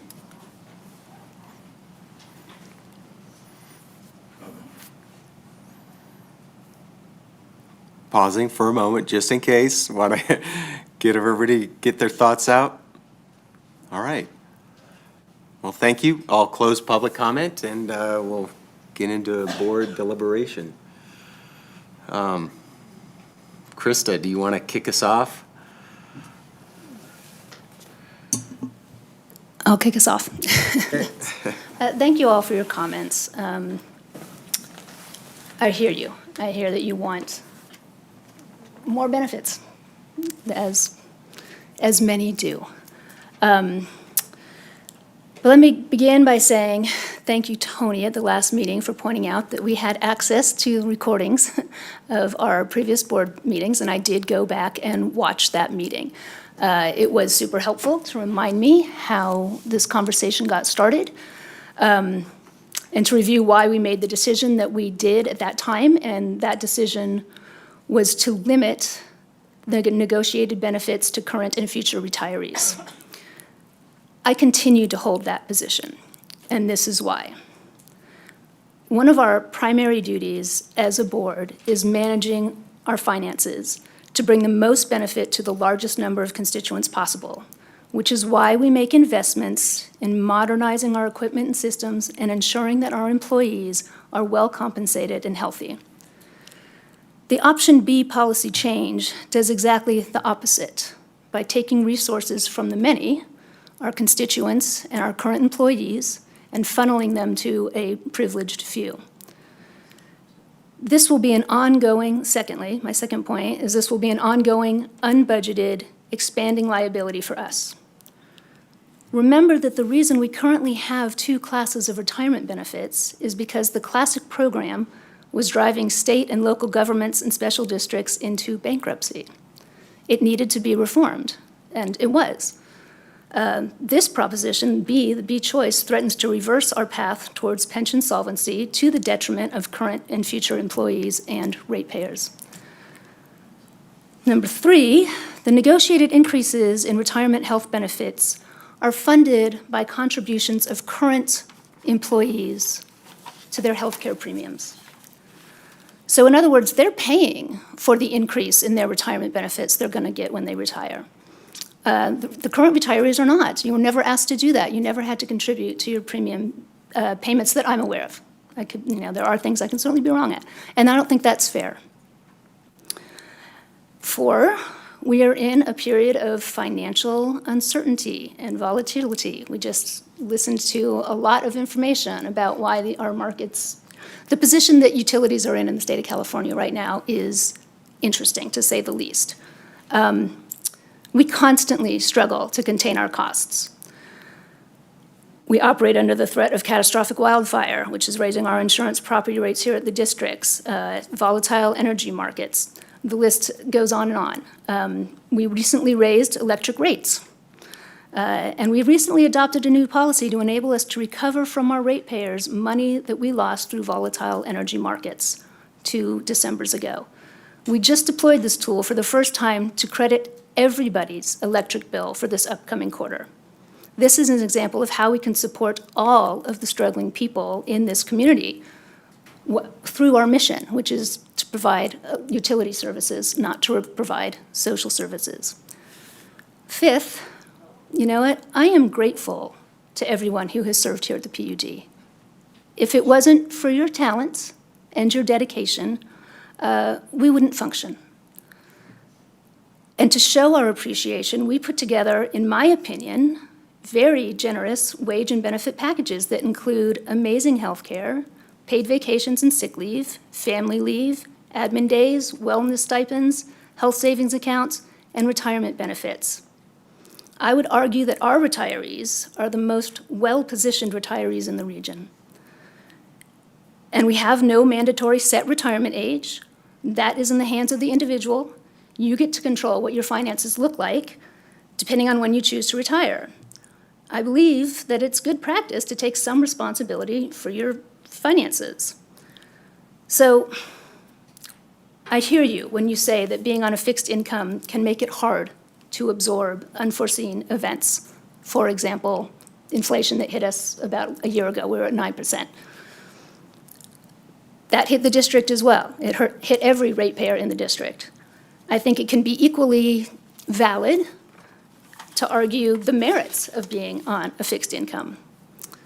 You can't have your hours cut or be laid off or fired. You won't notice a drop in business in a drought year or a fire summer.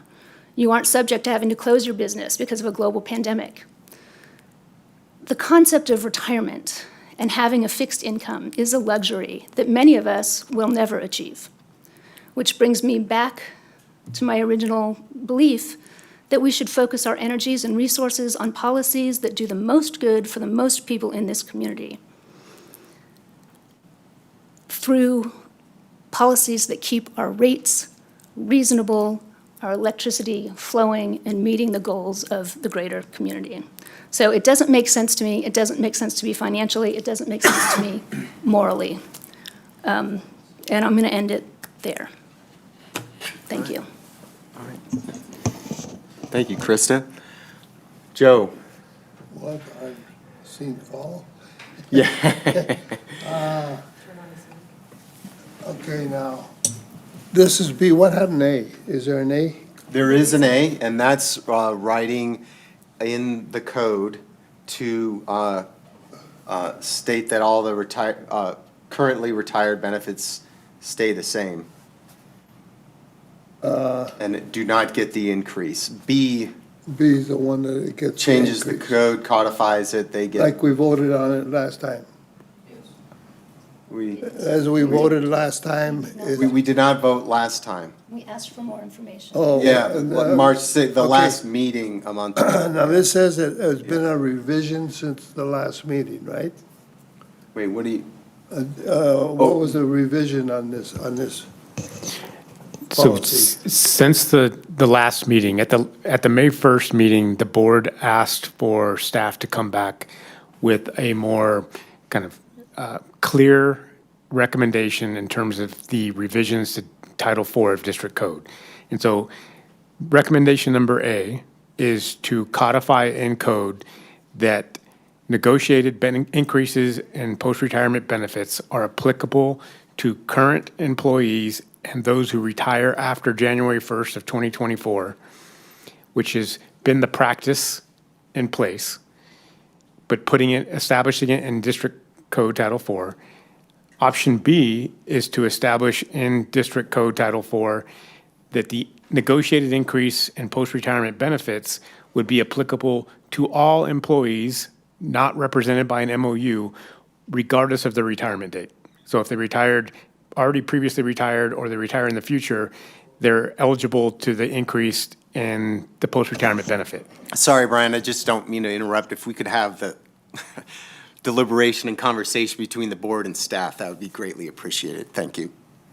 Brian, continue, or were you already finished? So to do a high-level summary, just to simplify it, option A is to to codify in district code how we have been operating since January 1st of 2020. Option B is to change district code so that all employees and previously retired employees are eligible to the increase in post-retirement benefits that took place January 1st of 2020. Okay, ¿Tú entiendes? so I understand that I would have voted the last time, and I thought we did, to give them the increase. That would be B, That would be B. yes. Yeah. So I'm kind of tendency I'm still with B. Okay. I think that everybody should be on an even plane here, especially the retirees that have served their service and paid their dues retiring from the district. So that's it. Okay. Thank you, Joe. Yes. Tony, you're up. I don't have a lot to add since last time, but I do want to make a comment about your discussion on PEPRA.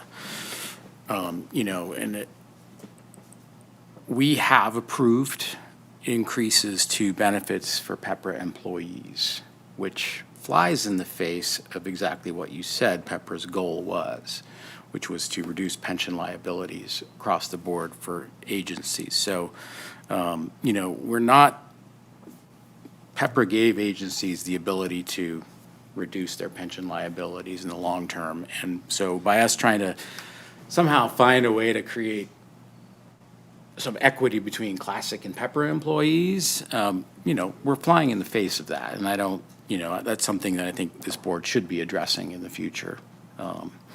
So I don't really feel like we're addressing all of the opportunities we have to decrease our pension liabilities and post-employment liabilities. And I think that that's a priority that this board should take on moving forward with staff. But I do believe that in my heart, I believe that there is an opportunity here to move forward with these benefits. I feel like, at this point in time where the economy is and where this agency has invested its time and energy into these employees and continues to invest their time and energy into our future retirees, that I'm okay with moving forward with B. So. My turn? Your turn. Okay. Out of curiosity, I think you said it was 47 employee retirees are covered under our retirement plan. How many of those are covered with the old rates? I don't have that off the top of my head unless, Okay. no, so I can Okay, get so that back to you. basically, with the approval in 2020, in my opinion, that was for the benefit of a few, because it kind of left all the retirees who had already been here for 25 some odd years, left them kind of out of an opportunity to have additional monies put towards their retiree insurance. And one thing that's unique about the district here is that we actually have capped the amounts that are given to retirees. If a medical premium increases by 15%, the amount that the district contributes is stuck at one spot, and that 15% is 100% borne by the retiree. So they are shouldering increases with that. And I have to say that with some of the confusion of not getting district code updated, and some of the confusion is, and actually out of curiosity, is Steve Gross listening in on this?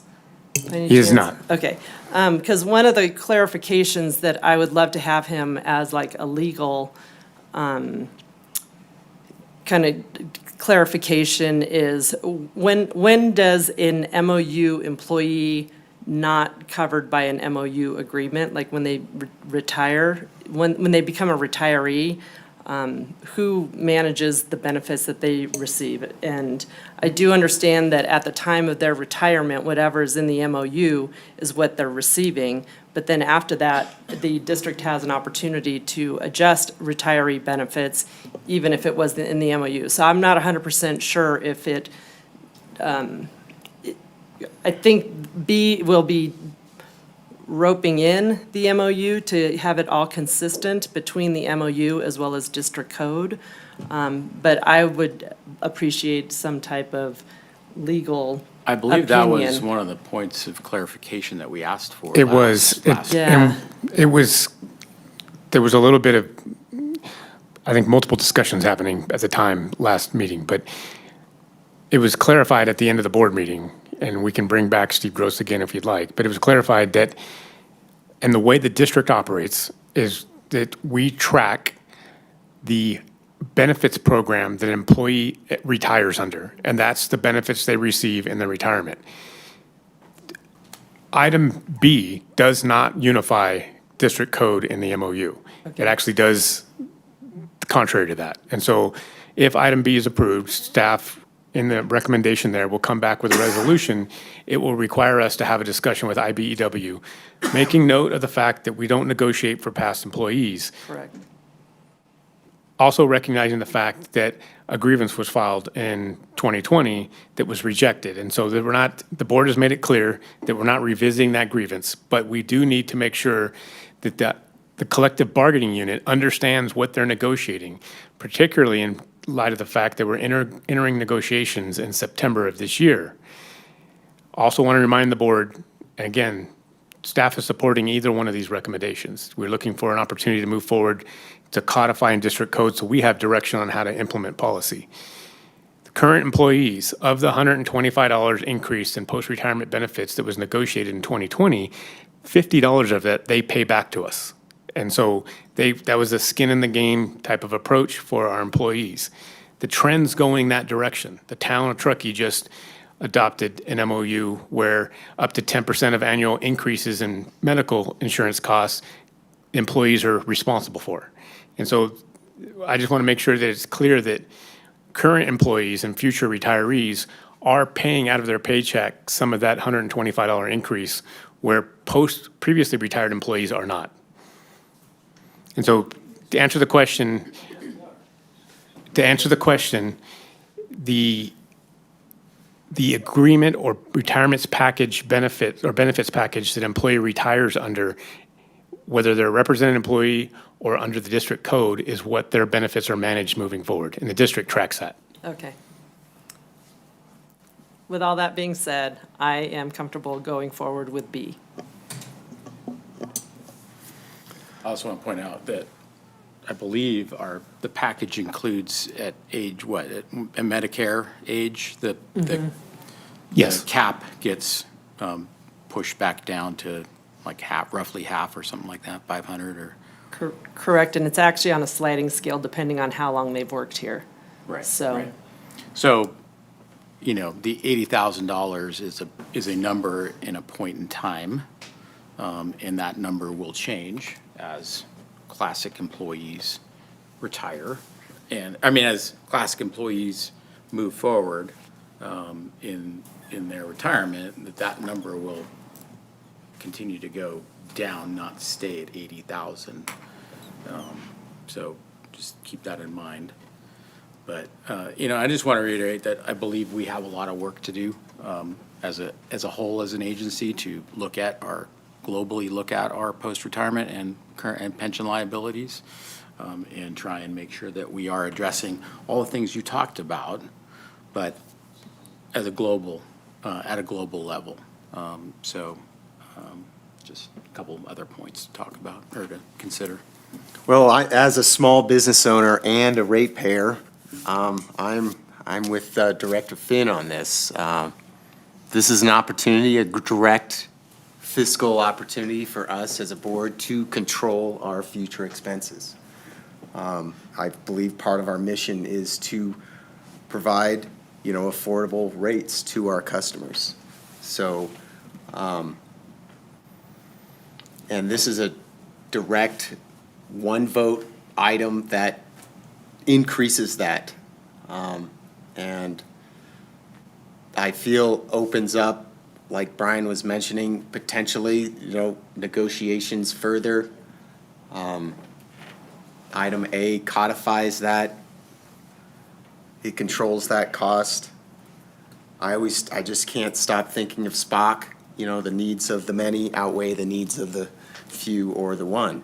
And as Scott mentioned earlier in the workshop, we need to do what's right for our customers, our current employees, and our current employees are footing the bill. And I don't want to increase that burden on our customers and our current employees. So. And I'm just going to add that I wrote, my thoughts on this before I saw the numbers of the HRA accounts, which showed that most of our retirees are in the green every year. They're making money on it.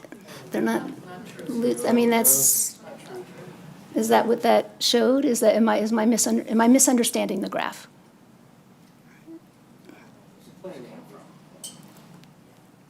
Yeah, these numbers are on average of what their Average. post-retirement medical benefit is into their costs, yeah. So in the $77.57 gain currently at the current benefit, and then it bumps up to $2,216 with the increase. So, I mean, that doesn't seem to me like it's something that is serving anybody. Yeah. I mean, it's giving people that have enough more, and I understand that if it's individual, it's an average. I get that. I get that there are going to be people who have more and who have less. But that is true for every single person in this room. You know, our job at the PUD is to help people pay their electric utility bills. If you all have problems meeting your financial obligations every month, please go to Sierra Community House, fill out the forms. We can help you lower your utility bills. This is what we do. I'm still baffled why in 2020, the benefit went forward for just a few. Because that's how it has always been. That is very common practice. I My 100% understanding is disagree you with that. negotiate a contract, and that contract is moving into the future. It's not going into the past. Well, I'm going to throw this out there. I'm going to make a motion for, Oh, wait a minute. for item A. Okay. Making a motion. To staff's recommendation for A, and I'm going to just throw it out there. Okay, Is throw there it a out. second? I'll second that motion. All right, Sarah, could we have roll call, please? Director Guerra? No. Director Harris? No. Director Laliotis? Nope. Vice President Finn? Yes, President Bender? Yes. All right.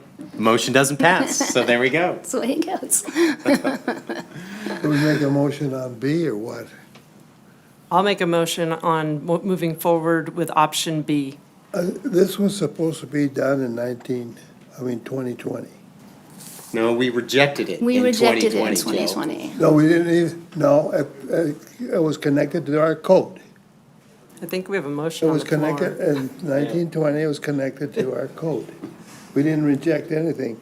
And then a glitch happened where Joe, we somebody have just- a motion, not to be rude, but we got a motion. Is there a second for the motion? I'll second. Did you All right. make the So motion? I we made have the a motion. And Tony has a second. Okay, Sarah, could we have option B. roll call, please? Director Guerra? yes. Director Harris? Yes. Director Laliotis? Vice President Finn? No. President Bender? No. Thank you. All right. You know, we have There enough you go. money for There you go. everything else in the world Yep. here. That's the way it goes. 1% rate increase on the electric Enjoy, side. So everybody. anyways, all right. Item 14 is complete, and we will move into action item 15, consideration of a construction contract for the district administration stucco repair project. This is your question, What? Joe, about stucco. Yes. I read the memo and it says that we have a repair on the stucco, and then I got to the price and it was $268,000 or something. And I said, wait a minute, this doesn't sound like a repair, this is a rebuild for something. How much area are they gonna stucco? Well, we're going to hear about that right now by Okay, Mr. that- Bryan. My question will be answered then.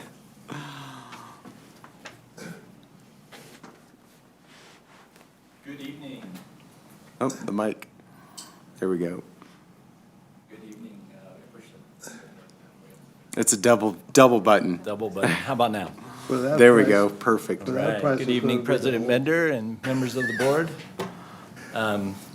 Yes, tonight we're here for action item number 15, the award of District Administration Stucco Repair 2024 construction contract. The district headquarters building was constructed in 1986 with the south structure, which houses customer service, the boardroom, administrative offices, most support services, with a stucco exterior finish. Since original construction, the stucco exterior walls have endured the variable weather elements typical in the northern Sierra Nevada, inclusive of harsh winds, heavy rain, snow, and direct sun exposure. The exterior walls facing the west aspect are visibly damaged. They actually inspired this project, and they're bubbling and peeling areas in need of repair.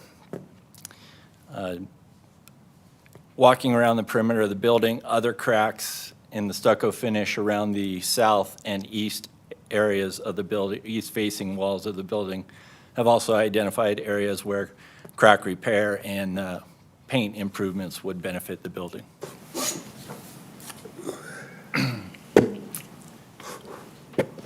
This slide shows, excuse me, these images are the west-facing wall. This is where a majority of the stucco repairs are necessary. You can see the bubbling and cracking pretty much at the entire wall, the extent of the entire wall. There's also additional images of the west wall, more bubbling and peeling, failing stucco. The south wall in front of the headquarters along Donner Pass Road definitely has several crack areas that would benefit from repair, as well as the east-facing wall near the covered front entryway. And then after the repairs would be complete, the exterior paint to make the building a uniform color and seal in those repairs would be appropriate. Did you mention the color in the report? I can't remember. I did not mention Oh, a okay, color. just It would be similar to what not we red or currently purple, have. just so we really stand out. It would not be a dramatic change. Dark blue. I just, So we initially checked in with the town of Truckee about the permitting process. I believe colors are not included in their requirements for the permit. We would have to check in with the planning Okay. department, yeah. So if we were not materially changing the exterior color, we would not be required to have permission from the planning and building department. So the idea was to use a similar like-for-like application. Done. Staff assembled the scope of the stucco repair work that was recommended on the exterior walls. And then all glazing and penetrations would then be sealed and paint with an elastomeric masonry stucco paint to provide the final sealing layer of protection while restoring the building's aesthetic to that uniform color. On April 2nd, 2024, a bid for the project was issued and published in the local paper, with the bid opening held on April 22nd of 2024. 3 bids were received. 2 bids were considered responsive, and the variance between the bids received is significant. Whoa. Yeah.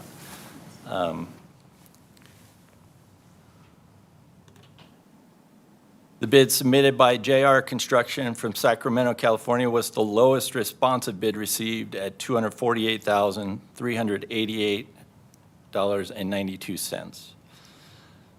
Staff believes that the bid submitted by Tiber Corporation does not comply with the prescribed bid requirements.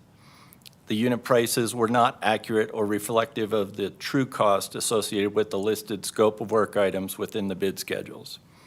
And this is supported by language in the bid documents, page 11, paragraph 19, section C. Tiber Corporation submitted the bid schedule totals with the unit price values just divided evenly across the listed scope of work items. And as I mentioned, there are several sections in the bid documents that support the district's option to reject the low bid received as non-responsive. The fiscal impact, if approved, the Electric Utilities Capital Reserve Fund balance of $10.8 million has sufficient funds for the proposed services not to exceed $273,227.81. The extent of these stucco repairs are similar to new siding and extending the life of the building and are accordingly a capital expenditure. And the recommendation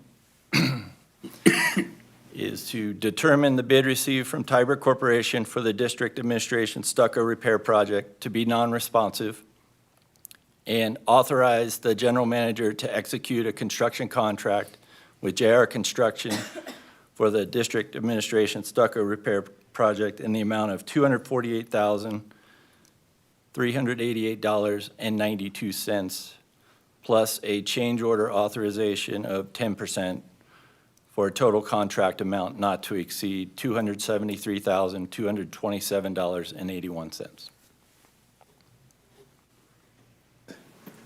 All right, thank you, Brian. I'd like to open this item up to, open it for public comment. Is there any public comment on the stucco repair contract? All right, seeing none, we'll close public comment. Kim, we'll start with you this time. Any comments or questions? Looking pretty bad out there. I don't have any questions. Do you want it blue or the same? I would stay with the lighter color just Okay. because if you paint it a darker color in the sun, it will Fade, definitely okay. fade. That's just my opinion. Okay. But I'm happy to make a motion unless you guys want to add comments. I just had a question. Can you go back to the, Bids. no, the second to last bid, or second to last slide? Just to clarify, the electric utility capital fund has enough money, obviously. Did we budget for this repair under the capital budget for 2024? This was, my understanding, and correct me if I'm wrong, this was not budgeted as a capital project for 2024. This is Okay. more an identified repair after the budget process. I was just trying to clarify whether we budgeted for it, whether it had a dollar value associated with it in the budget, or whether we are approving this to take the money out of reserves because we did not budget for it. So, okay, thank you for that. I think what we budgeted for got rejected by the town, like we were gonna do the solar panels Oh, and that was all, it was a whole nother ball of wax. So there are monies in reserves. Part of the reserve fund balance are those capital funds that were approved by the board for the building modernization project, which included a new frontage, removing the stucco, putting new materials and new colors and everything. It's kind of beautification project. So that's, the capital reserve would have to be transferred. That was what those funds were originally designated for. So, understood, so. Yeah. It was somewhat budgeted for. Yeah, but we yeah, got the money. right. That just sounds better, okay? I mean, It was. yes, we had a project, it got stuck in Stuck. forever. And we have shifted our priorities, and so I feel like this project is a shift in what we were proposing to do, to say, since we can't do A, we're going to maintain B. So that's where I'm at. So I don't like seeing that massive disparity in bids prices. It's kind of wonky, but yeah, I'm not a stucco guy, so I cannot Right. Speak cannot to give those you costs. an idea whether I feel like it's real or not, but it is a lot of money for stucco. There's not a lot of stucco in this town. It's not a For a common reason. Well, material. it's not a bad weather problem. Yeah, I mean, it it is does. a bad, stucco is, that's why you don't see too many stucco homes. But did you say that the part of the area would be the east side and the south side of the building? Yes, there would be. The whole side? Some repairs, not full removal and replacement of stucco in those areas, more just isolated crack repairs Or it would be just repairs? and refinish of those areas. It would Okay. require some removal and some routing of cracks. But the west side was kind of the area identified needing the most repairs. And then all three sides would be painted a uniform color. 3 sides, did you say? Oh, okay, good. The west, south, and the Yeah, east? the front three sides. Oh, good deal. Yeah. Let's see, we're not using the retiree money yet, so I think there'll be enough money to pay this bill. Quick, get that stucco on. We got till Keep the stucco. we got till January, though. It's all Right. good. Yeah, Well, I think we should make it pink. there's always money to pay, anything they bring up. Florida stucco is famous. Huh? We should do a pink stucco. Pink. Yeah, like the Florida stucco famous, No pink. beautiful buildings. No pink. Beige, just the way it is. One other question I have, In fact, I was driving down the road the day before yesterday, or yesterday, from west to east, and the building looked really nice. I mean, with the green trim and the beige color. I say, hey, we got a nice looking building there, but I know it needs to repair. was there any work done to determine why the stucco failed? Like, any, It's just, the previous roof failures caused water to get behind the wall, and which has been mitigated, but now we're stuck with stucco, bad stucco. I mean, I just want to make sure that we feel confident that these repairs aren't just super going to- temporary. Yeah, going to come back, and the root of the problem is. Well, I'm gonna just, having a stucco building for over 20 years, it's gonna crack, just like concrete cracks. And, you know, I just did a bunch of repairs. That's why I have, my greenhouse has gray all scattered in it. So a lot of cracks, did the repairs, then I will paint it. So, Just like cement, you have a crack and put water in it and it freezes, it'll yeah, pop. so, I've seen it both sides, but I've also seen water get behind. right, The stucco from a poor roof job or, bad flashing, things like that, and then that pops, that causes it to pop as well. And that problem's not gonna go away unless you solve the first the problem. bigger problem, yeah. Yeah, we had, several years back, we did some roof mitigation work. We had the exact problems that Tony's talking about with leakage, particularly on the west side of the building. This is probably 6 or 8 years ago. Historically, the district has done painting maintenance and kind of just covered the problem on some of this stucco, the mottling, spalling that's happening from the water.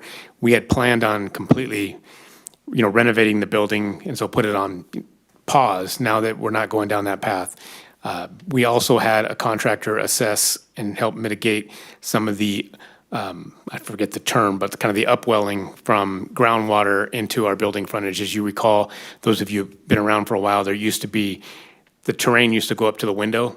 There was actually a dirt retaining wall and things of that nature. And so a lot of damage was caused from the wicking up and upwelling of water into the building. So that's been kind of remediated.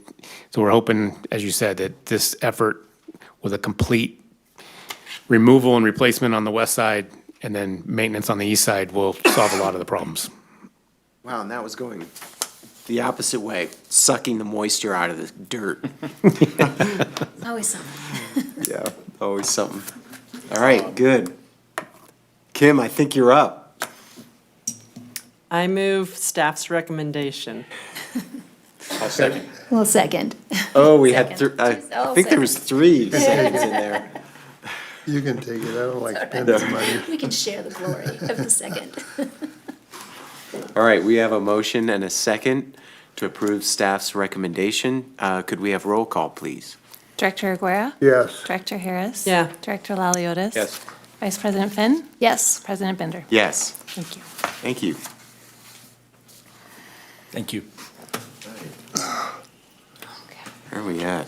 Oh, my gosh, yeah. Action 14, 15. Okay, 16, consideration to approve the Truckee Donner PUD 2024 Wildlife Mitigation Plan. Wildfire. Oh, thank you, wildfire. I said, Wildfires. We've hired a team of biologists. You said wildlife. Oh, I don't know what we want to 15 mitigate is. the wildlife. Encourage the wildlife. Want to mitigate the wildlife. Jeff? How do you find 15 in here? Good evening, President Bender and members of the board. I'm here to talk about life. No, excuse me, I'm here to talk about action item 16. Devastating wildfires throughout California have prompted electric utilities to take action. In 2018, Senate Bill 901 took effect. It directed all California electric utilities to develop wildfire mitigation plans related to power lines and equipment. And SB 901 requirements for public-owned utilities include an annual WMT updates with presentations to governing bodies at a notice public meeting for comment and approval. That's tonight. Initial third-party auditor independent review to ensure compliance with applicable rules, regulations, and standards, and I'll go into that a little bit in the history. And then a comprehensive update every 3 years, and we exited that last year. So the history of our wildfire mitigation plan, board adopted the initial WMP in July of 2019. Board awarded a contract to a third-party auditor in October of 2019. The third-party auditor presented to the board the findings at the December 19th, 2019 meeting and confirmed that the WMP complies with the intent of SB 901. The revised WMP and independent evaluation was approved by the board in May of 2020 and then submitted to the Wildfire Safety Advisory Board. We did updates in 21 and 22 and submitted those to the Wildfire Advisory Safety Board. We got guidance advisory opinions from them, and they were generally favorable of the district's plans and progress. All WMPs are required to have a comprehensive update every 3 years. Again, that was in 2023. The board awarded contracts to DUDEC to do the comprehensive wildfire mitigation plan update and to Guidehouse for the independent evaluation. That effort was informed by the district's participation in the CMUA Wildfire Preparedness Response and Recovery Working Group, and that helped inform the comprehensive update with a focus around metrics, vegetation management, asset management, grid design, and system hardening, risk modeling, and climate change. And the 2023 WMP comprehensive update and independent evaluations was approved by the board in June of 2023 and submitted to the advisory board. This is an outline of the key sections in the WMP, and it was attached to the staff report, so I'm not going to go into them, but it's a comprehensive planning document that helps us execute our wildfire mitigation programs, track, report, and refine. And so it is a planning document, it's a living document, and we update it. So some of the things that the district has focused on: weather monitoring, design and construction standards, vegetation management, inspections, workforce training, recloser policy or one-shot, and de-energization. So we're back into the annual update cycle for the WMP. So staff has updated the WMP, and the key changes include responds to achievable safety board recommendations while working with the POU community and advisory board staff and board on future WMPs. There's a desire for consistency in formatting and stuff that makes the review process easier, and we're happy to accommodate where it makes sense. There's also a little bit of creep in what's being asked for sometimes, and we have to push back and focus on the purpose of this document. It updates progress on the WMP current wildfire prevention mitigation projects. It tracks the wildfire mitigation plan metrics and provides them for 2023. And we only report metrics during the wildfire season, typically June 1st, October 31st. You know, the big outages that we have in the summer, while dramatic and while our reliability is improved, there's no wildfire danger, as we know, in a blizzard or an atmospheric river. So if we want to use metrics and have them be meaningful, we want to point them at the problem or the issue we're trying to track. So the three metrics that we tracked in 2023 that were part of the comprehensive update were wires down, fires caused by district equipment, and then outages and causes. And I think it's worth it to spend a little bit of time talking about them. Our reported metrics for 2023 wildfire season are 1 wire down, 0 fires caused, and 212 outages. And while that sounds like a lot, sure, go ahead. The 212 outages, are they quantified by length? No.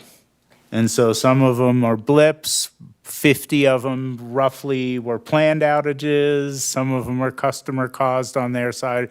So that's why a point that we want to make, and that we work hard with the Wildfire Advisory Board, and it gets a little into that aspirational and actionable discussion we just had. We understand the value of the metrics, but for them to be meaningful, they have to measure what we're trying to measure. We need to have the systems to capture them, and we need to have the staff resources and capacity to have them entered correctly into the system so we get meaningful information out. So one of the things in the WMP they talk about is deficiencies in the plan. And, one of our deficiencies is we need to improve the quality of our metrics. And so we're reporting them because that's kind of what the PAC is doing in the public utility world, but we recognize there's improvements to be made. And that 212, is that really a good metric or not? And so, it's down from 300 and some last year, but I don't know how meaningful that is. So staff is dedicated to continue to look at what these metrics are intended to help with, and are we providing really the best information that we can. There's tremendous pressure at the regulatory or just political level for us to add more metrics. And under the CPUC, the IOUs have dozens, if not 100, that they report on, but how useful and valid are they?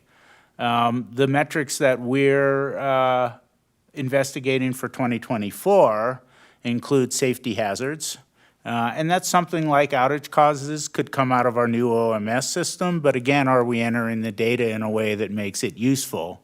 Vegetation management miles and/or poles.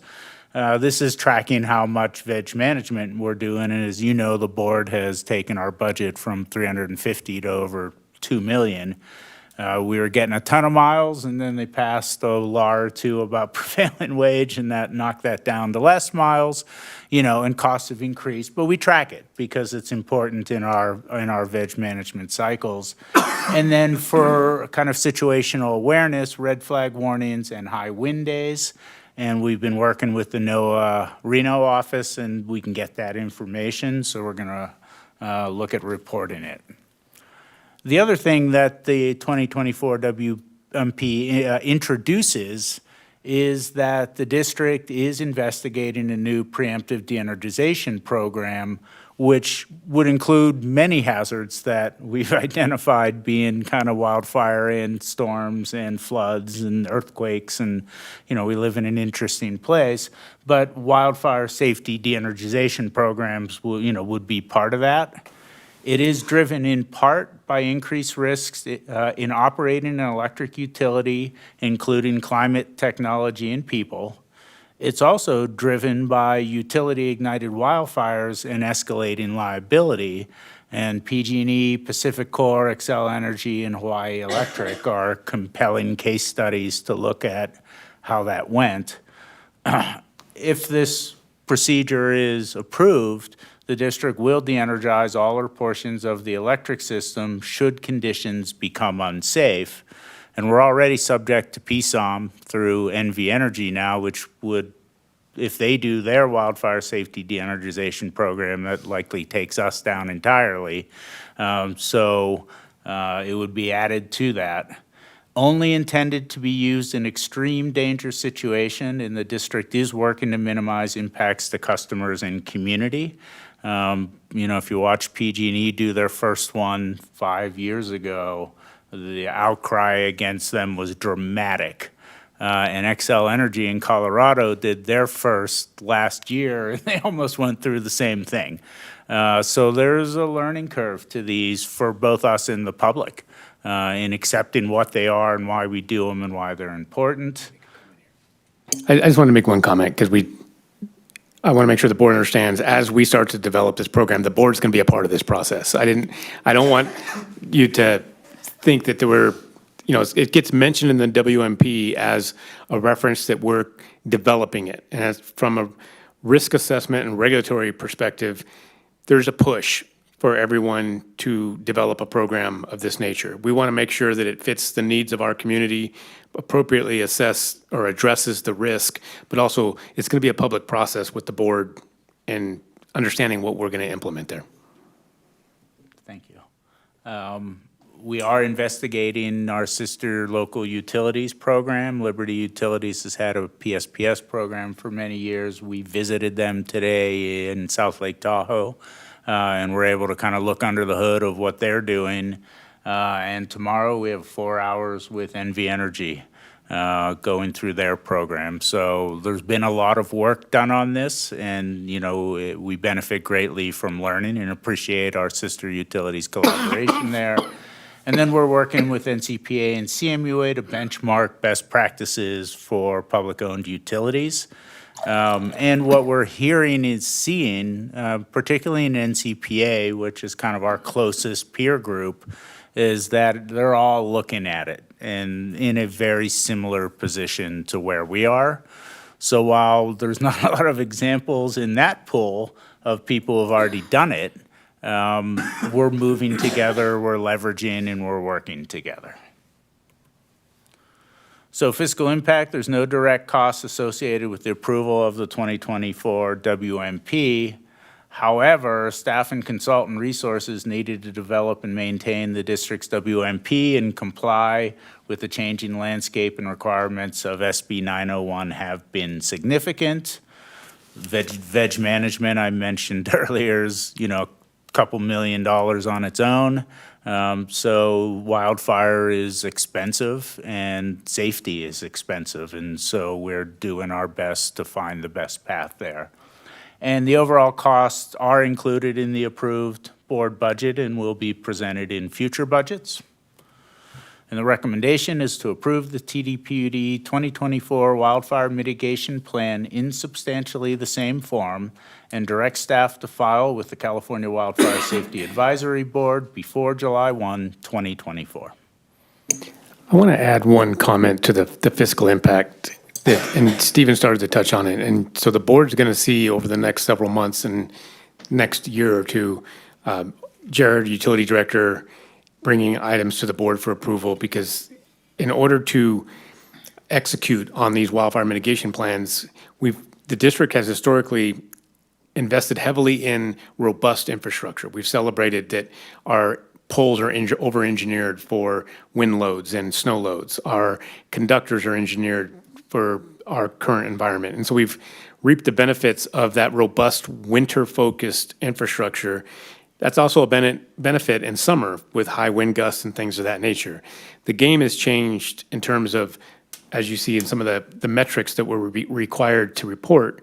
We celebrated the success of the OMS in terms of communication with our ratepayers. There was a desire to understand that we understood there was an outage and when it was going to be resolved, that two-way communication.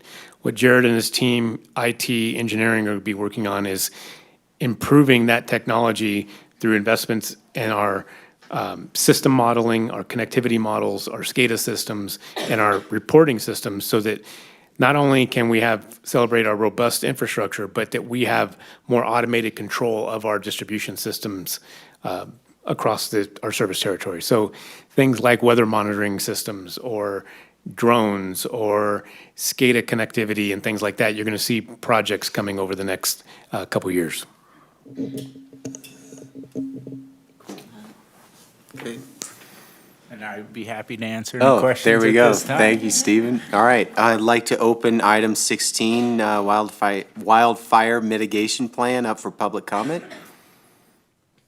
All right, seeing none, we'll close public comment. Any board comments or questions? I have some questions about developing our PSOM. Are we going to call it a PSOM? Whatever we call it. What is the time frame that we're looking to create this policy in? It's a great question. And, ideally, we want to have the awareness and recognition of a need to potentially preemptively de-energize part of our system this fire season. Okay, that's fast. That's What we'll now. come to the board with is our communications and what that program will look like. We don't have the ability to, what we want to be able to get to is sectionalize, where we can de-energize specific portions of our distribution system that we believe are higher at risk, so that we don't have an impact on the rest of the service territory. What Jared and his team are working on with the electric distribution master plan and some of the modeling that we're hiring consultants and our own engineering team to work on is how do we de-energize and re-energize these sections of our system. Re-energizing is just as difficult and onerous as de-energizing, in fact, more than de-energizing.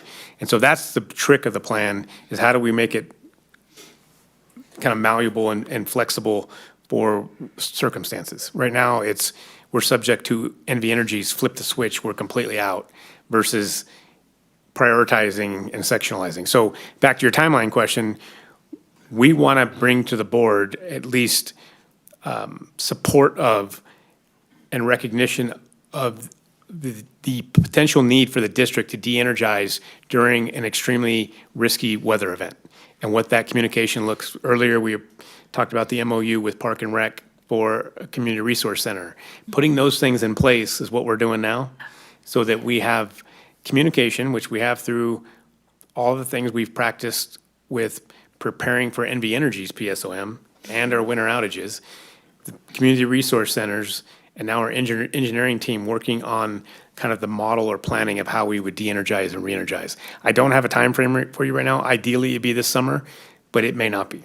Yeah, it's a a big lot to do, lift, yeah. I think, yeah, it's a lot to do. And an education, communication component, again, this is the first time we've had this policy, and I think that reassuring our community, what the likelihood of this event happening, and also how to themselves behave safely during one of our, if we de-energize our system and people are turning on generators or whatever it is they're doing, and how to do that safely and responsibly.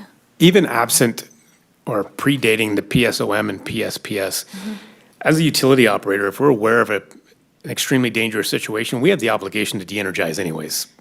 Prior to these PSOM events, would be a best practice to de-energize if there's a fire in the area or extremely high winds with extremely dry conditions and we knew risk existed. That being said, we talk about what happened with Pacific Core and their fires along the Northern California-Oregon border. Part of their liability was assessed because they didn't have a program. Okay. And they didn't choose to use it. And so, someone asked the question, I've had to ask questions several times, is there any proof that a PSOM works or de-energization works? That's hard to prove, but in terms of a liability and safety risk plan, management plan, we need to have something in place. Okay. Do we know if there's any data starting to come in, kind of along those lines, but not exactly, about all of the vegetation management that we've been doing, and how does it make actual fires behave? Does anybody? That's a great question. I mean, I know this data exists, but it's relatively new because we haven't been doing this sort of forest management for very long, meaning we as a state or as a region. But, the reason that we're reducing all this load is to disrupt catastrophic wildfire. So, from a crown fire to dropping to the ground to being fightable. I was wondering if that sort of information would be useful to our plans, and if we are aware of any data. Yeah, it's a great question. We kind of are challenged with and tasked with the discussion of distinguishing or differentiating fuel management versus vegetation management, where we're in the vegetation management, basically reducing the risk of contact with our system that would ignite a fire, versus fuel management is what our fire protection services do to reduce. Are you using bad language here? I didn't To reduce the even- rate at which a fire progresses. Yeah, okay. It's interesting stuff. Again, I'll quit chatting. Go ahead. Sorry. Joe. Yes. WMP, not D. P as in plan. Oh, Do you have any plan, com- yeah. Do you have Okay, then, Do you have any? I was gonna say report. Right. Is that okay, instead of plan? Yeah. I was gonna ask, Steve, this is quite a nut to crack with the state. You have to do a report that they'll accept, right? And you took off from, say, Joe's from last year's and remodeled it and figured it out that way. Correct. Last year, we brought in outside consultants and expertise see. to help tape the documents has evolved Yeah. since its inception. And you did the report. No, last year, the report was done by our outside consultants. Yeah. So they took our existing plan, and Dudek did a full review of it, an update of it, and then we had it independently reviewed. So the outside comprehensive review was done by consultants. This review, the annual reviews, have historically and again this year been done by staff. Oh, okay. And you're the head of this, the project, this wildlife fire? I'm part of an awesome project team. Yes. But I All wouldn't right. call myself the head. I mean, this is an electric utility The document. spokesman right now. I am, but this is a district-wide effort and team effort to keep our community safe, spend our money wisely, and comply with SB 901. Yeah, as long as the state will accept it and okay it for us, and you've done a fine job, so thank you. A lot of work by the electric engineering operations. For everybody that's on And the entire department. the staff, yeah. Any thoughts? Sure. I understand this is the direction we need to go in. I do have a little concern that I think we have a lot of work to do. And being the creative utility that we are, I think we have a lot of opportunities to leverage things in our community. It's a great idea, great opportunity for battery storage, right? To use this as an opportunity to help our community not only manage their electricity, but manage their lives when this can occur. I think, the idea of the Community Resource Center that we talked about a little earlier in consent, at the end of the day, the community center in downtown is, in my opinion, is far too small to be considered, a viable and long-term solution. So I would also recommend that we continue to push out into the community in discussing further with the Rec and Park District as well as the school district on how we provide larger facilities, because if we're contemplating larger PSOMs, we're going to need to provide those services. But so I support this, but I also really want staff to be really out in front of this program, to be able to really go into our community and go, yes, but here's what here's what we're doing. I really think it's the best approach, so.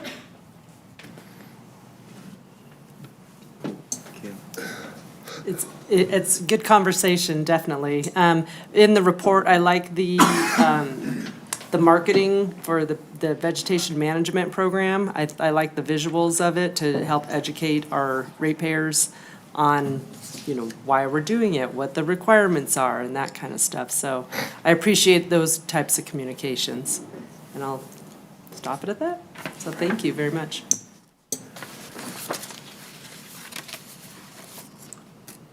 Is there a motion?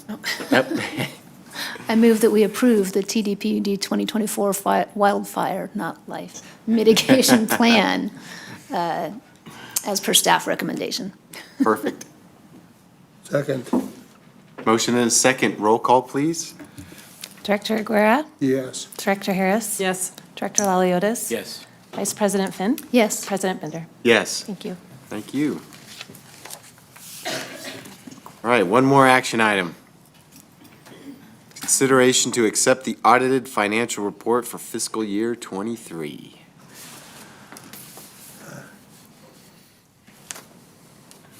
Got the numbers.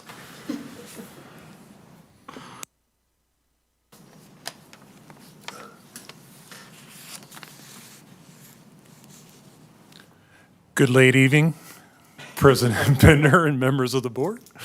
This is item 17, the audited financial report for fiscal year '23. The audit, as I mentioned earlier this evening, is complete, and we have Moss Adams here live in person. In person this year. I'd like to introduce Keith Nice. Simovic with Moss Adams and I'll click through as we go. All right. Great. Welcome. Do I have to hit the button on here or anything? It sounds like you're on. I'm on. All right, You're on. perfect. It's late. I don't even know what's happening right now. Well, good evening, President Bender, members of the board. Yes, very excited to be here. I think I was here in person last year too, but we definitely had a few years of doing this virtually, so it's great to be back again.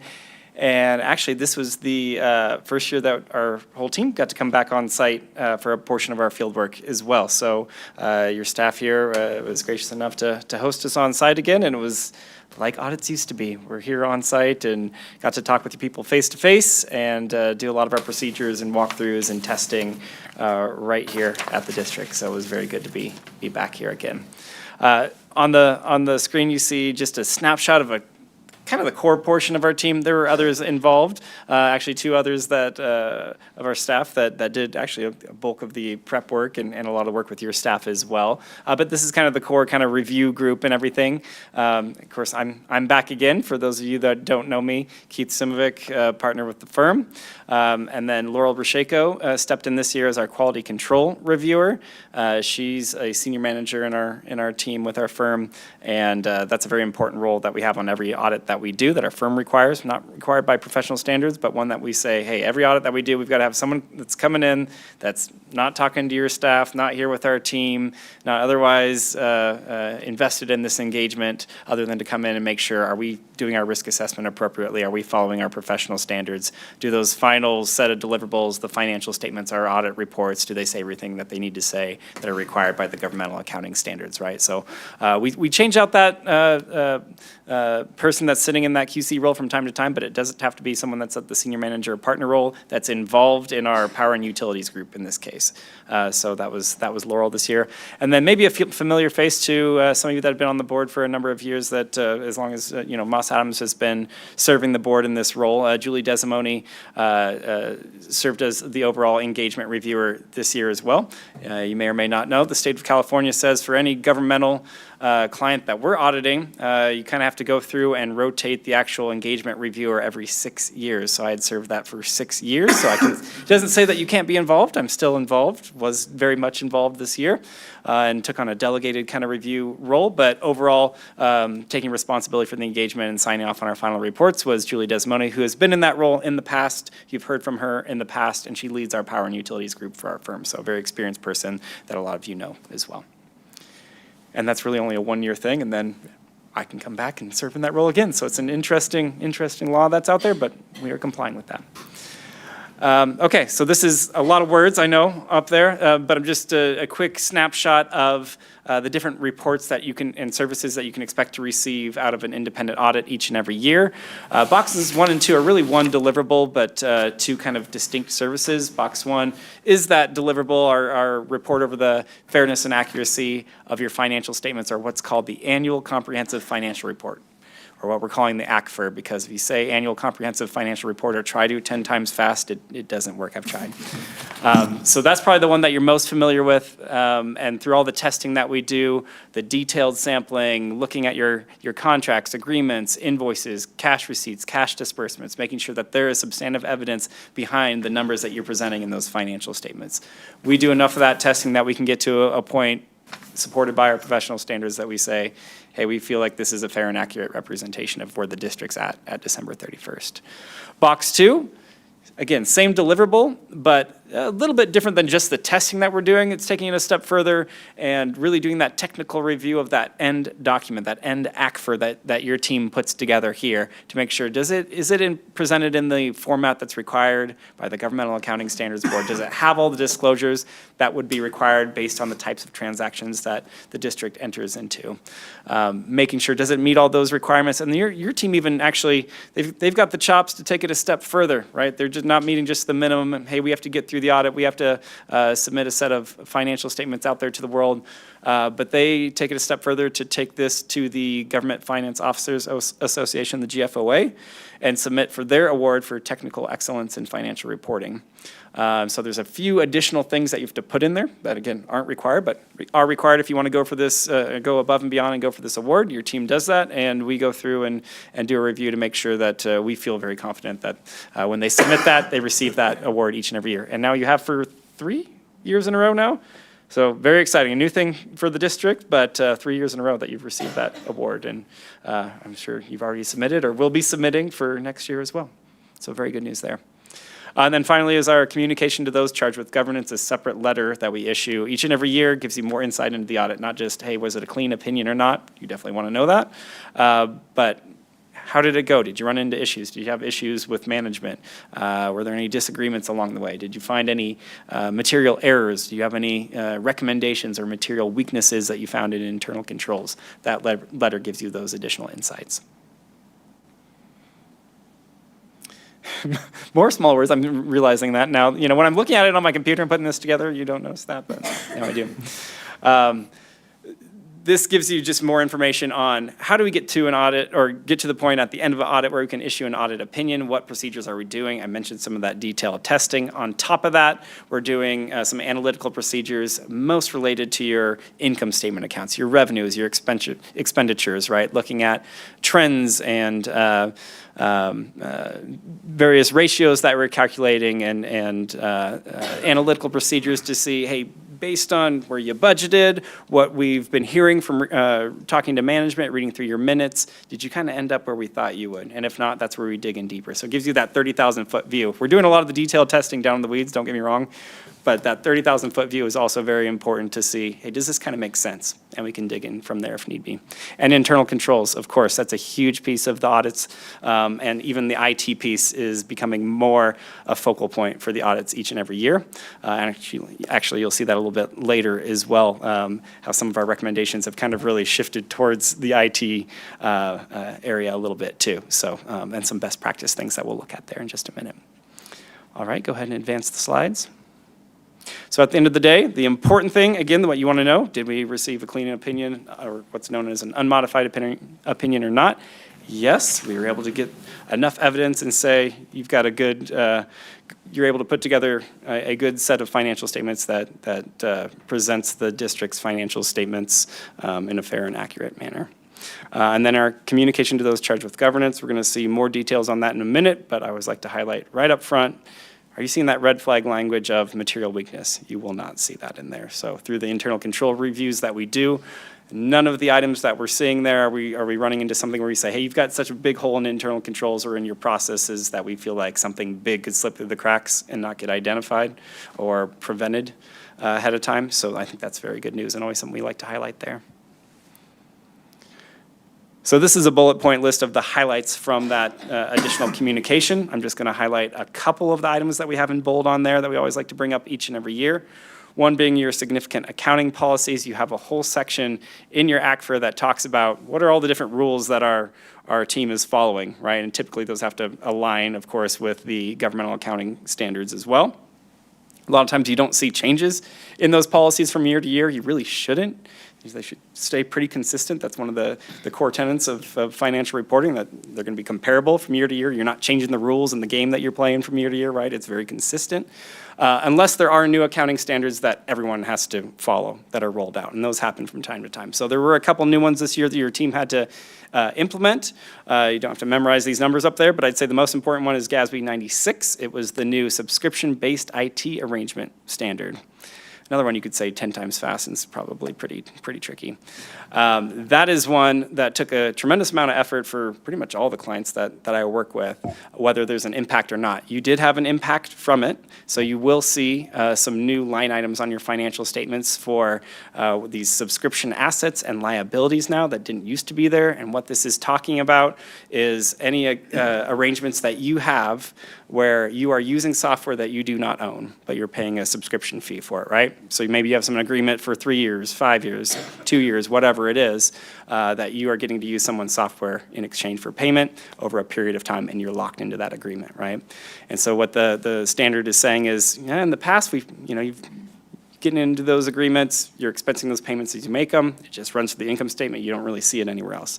Now they're saying, no, we want that, that's a commitment, you've made a commitment for 3 years, 5 years, whatever it is. We want that to be very apparent to the reader as they're looking at your balance sheet, probably one of the most important areas people are looking at. So they've put this as, on day one, you kind of calculate the payment stream and a discount rate and say, we've got an asset and a liability out there, and we're gonna depreciate that asset as if we owned that software, and we are gonna, as we're making payments, we're gonna pay down that liability as if it were debt that we took out to finance that software.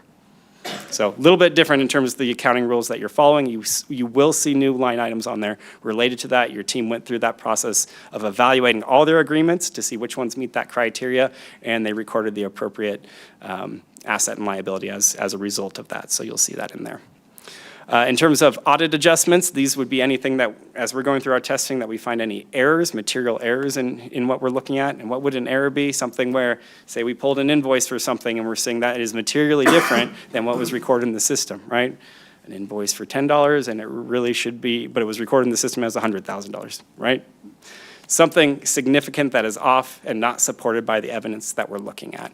We did not have anything that was a material audit adjustment, so again, tells you and tells us that you have good internal controls in place. Your people are looking at these transactions, they're reviewing what is going into the system, they're approving procurements and invoices and payments before things are getting recorded, before they're going out the door, and then they feel very confident when we come in that we're not gonna find material things, and that's the case here, so very good news there. And then go ahead and move to the next slide. We had a couple of best practice recommendations, and that's how we are classifying these, not as material weaknesses, not as significant deficiencies. And I'd say one important thing too is we're not really seeing a lot of repeat items from year to year with the district. I can't remember if we have had significant deficiencies in the past or not, but we've had different recommendations from year to year, and typically your team is addressing those. They take them to heart, they're making changes, and you're not seeing repeat items. That's very good news. That's when you start to see significant deficiencies and material weaknesses, is when these things aren't getting addressed and they can grow to larger issues. So very good news there. What we have are a couple of best practices related to IT. As I mentioned, that is a focus of the audit and will continue to be a focus of the audit more and more and more. And the first one has to do with a recommendation to have kind of a formalized user access review on a periodic basis, maybe once a year or something like that, where you're kind of running a list of, well, who's got access to the system? Is that appropriate? Are they still current employees? And do they have the right access for their position, right? And we've seen this before where someone starts out in one position, then they get promoted and they get more access to the system, but the old access doesn't get removed. And now you could have a problem with, in terms of segregation of duties, where maybe the system access allows them to, say, approve their own time card or something like that, right? So updating that access, making sure it's appropriate, and kind of just taking a snapshot of that once a year or something is a good way to really look at that and say, is this still what we'd expect it to be?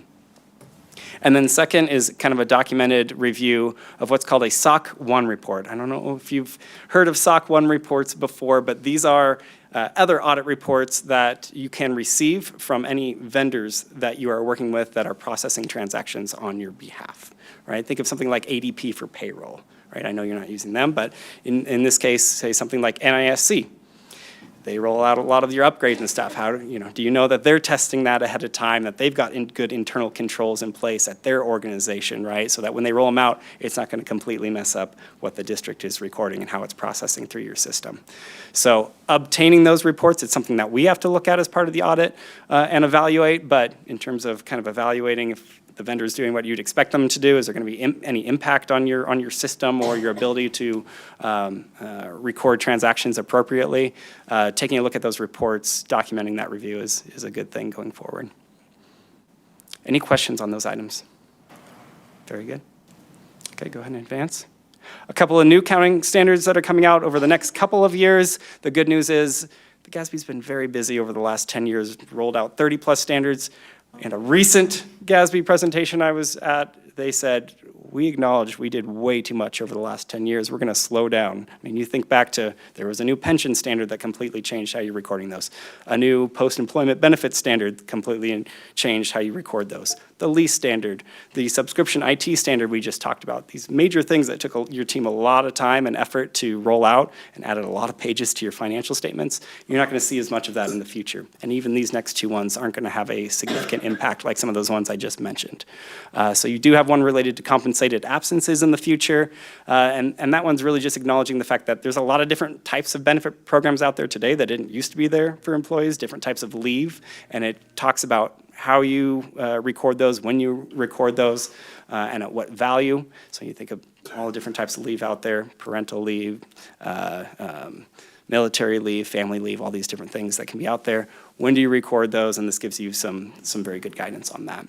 And then GASB 102 is the one that's coming out after that. It is a disclosure-only standard. It will not impact your financial statements in terms of the numbers you're presenting, but it has additional disclosures surrounding what you need to talk about in your financial statements for commitments, contingencies, and concentrations. You've already been doing that. Most organizations have, but this makes it very explicit for the organizations that haven't kind of been following along with that and puts it into kind of the rules out there. So not a lot of changes coming up in the near future, which is good news for everyone. Definitely your finance staff, I'm sure, is taking a sigh of relief that we can work on some other projects maybe for the time being. With that, a big thank you to everyone. Yes, finance does the heavy lift in this, but we're talking to folks all throughout the organization. When we think about internal controls, we're talking to people all the way from your billing and customer service department, IT, inventory side of things, your engineers and project management, payroll, HR, a lot of different areas. It's all hands on deck approach. We appreciate everyone's help, and again, for hosting us on site. It was great to be back and seeing everyone. Any questions? Well, really good news, so thank you. Yeah, you really did all the work. So thanks. Thank you. It was a good job again. Very good. All right. Thank you, Keith. All right. Thank you. Just formalities, the fiscal impact, there is no direct fiscal impact in accepting this report. And this is a recommendation. Earlier, I showed a picture of Melanie Reeves and Tracy Pearson. We have live in person tonight, Melanie Reeves. Oh, there she is. She's the go-to to help get this 100-page ACFR done and dealing with Keith and his team quite a bit. So thank you so much for all your efforts, Melanie. It's a true team effort with your leadership. Very much appreciated. So thank you. So with that, the recommendation is to the board is to accept the audited financial report for the fiscal year ending December 31, 2023. If there's any questions, I'll turn it back over to President Bender. And my iPad just died, so that's good. Yeah, Tony's got the hard copy. All right, so we've had the presentation. Open it up for public comment. Any public comment on our financial report? All right, seeing none, we'll close that and start at your side with the numbers. Yeah, I know how much time and effort audit's taking, being a former auditor myself. But I appreciate all the work that you've done, as well as the finance and accounting, as well as all the other staff members who contribute towards your testing and everything. Thank you. Yeah, thank you, staff. I witnessed these over the years from the public side, so I know how much work it takes and how much effort it takes. And I want to thank Moss Adams for actually being here. Well, and following the rules, but also providing us familiar faces. I think Julie was, Moss Adams was brought on about when I came on the board, and I remember Julie doing her presentation for the first time. So I do appreciate that. Obviously, we do have to follow the rules to keep things fresh, but at the same time, we appreciate Moss Adams' dedication to our account and staff's time to do this work, and it takes a village. So thank you. Yes. Thanks again. I think, like I said, you did all the work, but that's the way to go. Now, how many years have you done this for us? Has it been 3? Or it's been 3 years. 3 for sure, huh? I don't know the exact count. Yeah. So that was a good job, and I think that it's probably going to pass. So I'll let you speak, and I won't make a motion yet, or if you want to. Jump in on that. Yeah. I'm just going to say thank Thank you you. as well. Thank goodness for accountants, 'cause they do work that I don't do. So, thank you for that. Yeah, it's nice to see finally work orders sort of fell off. They were on the problem child list for a long time, and they're not on it anymore, so yay. Yeah, just continuous improvement. and Continuous the improvement. Attention to detail, and That's very much all we can appreciative. ask for, So, for and- sure. And we're seeing it in the summary. Yeah, it's lovely. Clean, so, We like thank you. clean. I'll move staff's recommendation. There it is. I'll second. Hey, roll call, please. Director Aguirre? Yes. Director Harris? Yes. Director Laliotis? Yes. Vice President Finn? Yes. President Bender? Yes. Thank you. Thank you very much.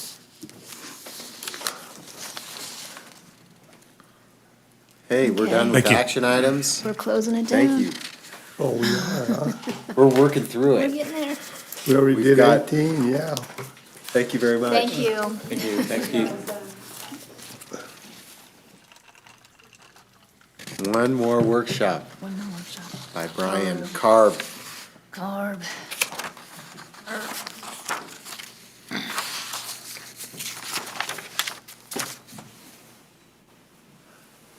What's CARB Advance? Number 19. Clean Fleet. California Air Resources Board Clean Fleet Initiative. Oh, we got Brian up again, huh? Yep.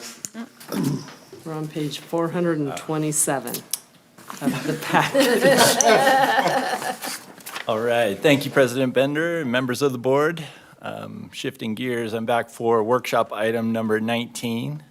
It's the CARB, California Air Resources Board Advanced Clean Fleet Analysis. So we can, I'll try and be expeditious here in the interest of the time of night, but I could sum it up in one slide, actually, and I'll thank. I could sum it up in one word. Thanks, Scott from NCPA for kind of summarizing it for me, but it all comes down to those aspirational goals with good intentions and operational realities. So that statement really kind of nailed it. Beginning January 1st of 2024, the California Air Resources Board, or CARB, I'll call it from now on, Advanced Clean Fleet regulation requires fleets that are well-suited for electrification to reduce emissions through requirements to phase in zero-emission vehicles for targeted fleets. This is a live regulation. It's been adopted. So annual reporting is due April 1st of each year, and it started in 2024. The district has a low population county exemption that's applicable until January 1st of 2027. And the regulation requires the transition from all fuel-based vehicles with a gross vehicle weight rating, or GVWR, over 8,500 pounds to zero-emission vehicles between 2024 and 2042. The ACF regulation applies to the district as a state and local government agency. The district currently operates 31 vehicles over 8,500 pounds GVWR, subject to the CARB ACF regulation. And heavy-duty vehicles warranted for off-road use are necessary by the district to perform the functions to support utility operations. You saw a slide earlier in the evening here presenting the two 2024 Chevy Silverado EVs that we recently received, actually just in the last few weeks. And we've added those to the fleet as well. And staff will continue to identify and consider opportunities where ZEV vehicle purchases can be made for future vehicle replacements. Okay, Brian, that Chevy Silverado, it's not white, it's Kodachrome yellow. Oh, it's actually white at this point. We're looking at our options. We're soliciting estimates for the wrap option that was presented earlier. All right. So, but it is currently white. It has temporary TDPUD logos and all the markings on it, all the stickers on it. But it's white still. It's still white. That's correct. They only came in black or white options, so we didn't have the yellow option for the paint color. I thought we had them special painted that Kodachrome yellow. No, we were only able to purchase the white or the black option. We elected to purchase the white. Yeah. So Director Guerra, part of our practice moving forward will be to, there's kind of a new technology where you can wrap a vehicle instead of painting it. It's a wrapping that's like a paint coating that can go around a vehicle. It does two things for us. It makes us more nimble in our purchasing so that we can purchase some of these white vehicles that aren't available in other colors. It also helps the resale value when we get rid of them. We can pull the yellow off and sell them as white vehicles. Oh, fine. So we're going to do that with this one? Correct. Perfect. Yeah, I remember way back when we had a discussion about the colors of our vehicles, and we all settled on a Kodachrome yellow. I wasn't there at the time, Director Guerra, I know you were, because this was a long time ago. You informed me of that years ago, and I tell the staff all the time when, we gotta get them to yellow. It's about brand recognition in the community, And so. those two little ACVs or whatever, those Chevys, they're white. And that's okay, that's a special kind of PR car is what I'm thinking about. Yeah. Yeah. Good, thank you for interrupting. Quite all right. So this slide highlights the district fleet, and the district fleet totals 117 units as broken down in the table. And the CARB ACF impacts the highlighted row. It's currently 31 vehicles, medium-duty service body, bucket trucks, digger derricks, dump trucks, and all over 8,500 pounds of GVWR.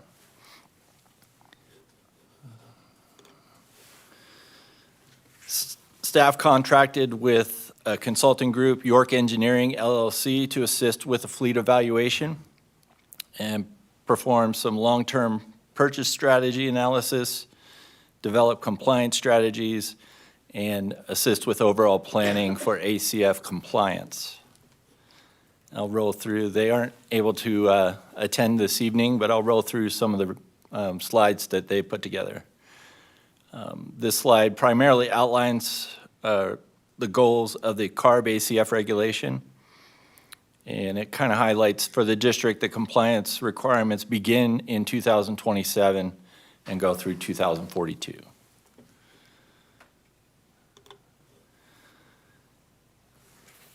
ACF regulation extends to heavier Class 2 vehicles through Class 8 vehicles, again with that GVWR greater than 8,500 pounds. And this is an impact of approximately 46% of the district's motorized rolling fleet.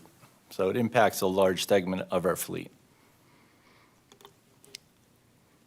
I mentioned earlier the low population county exemption available to the district. And that allows us to defer ZEV purchases to begin in January 1st of 2027. York Engineering looked at two compliance pathway options, the purchase compliance pathway, the milestone compliance pathway.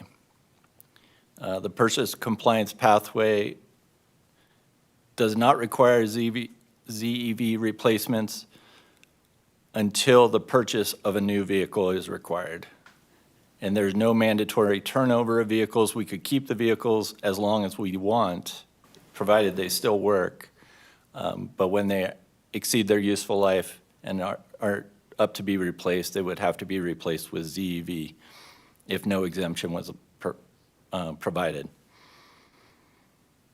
The milestone compliance pathway, the fleet must be composed of minimum ZEV purchase percentages, meaning we would have a small percentage which would grow over time of the fleet that would have to be zero emission vehicles. The district, as I mentioned, district currently owns and operates 31 vehicles subject to this regulation. And purchase exemptions currently allow the district to continue to purchase internal combustion engine vehicles in lieu of the ZEV vehicles.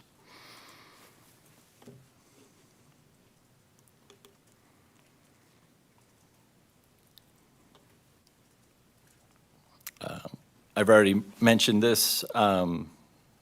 The district's location allows ZEV purchases to be postponed until 2027. That's with a low population county exemption. And then this allows the district to position the fleet with late model bias, and that will help push vehicle purchases further into the future.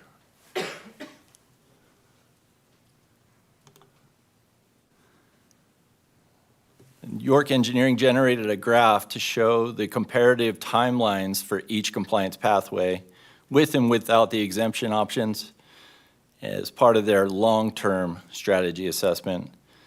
You'll see the kind of blue arrow on the right. The lightest yellow bar is our recommended pathway, which we estimate will save the district the most money over the long term while still maintaining compliance with the regulation. And this analysis informs the district's short-term fleet replacement strategies and supports utilizing the purchase compliance pathway and exercising exemptions whenever available.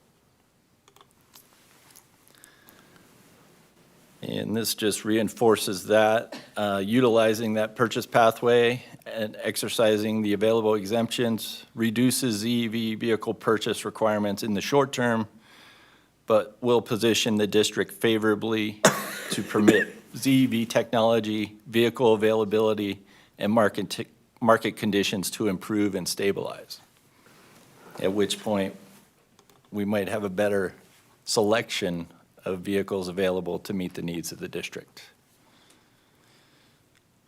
This slide shows considerations for ZEV vehicle purchase options.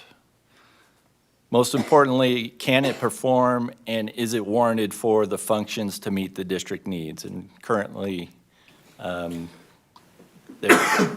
inventory of ZEV vehicles is limited.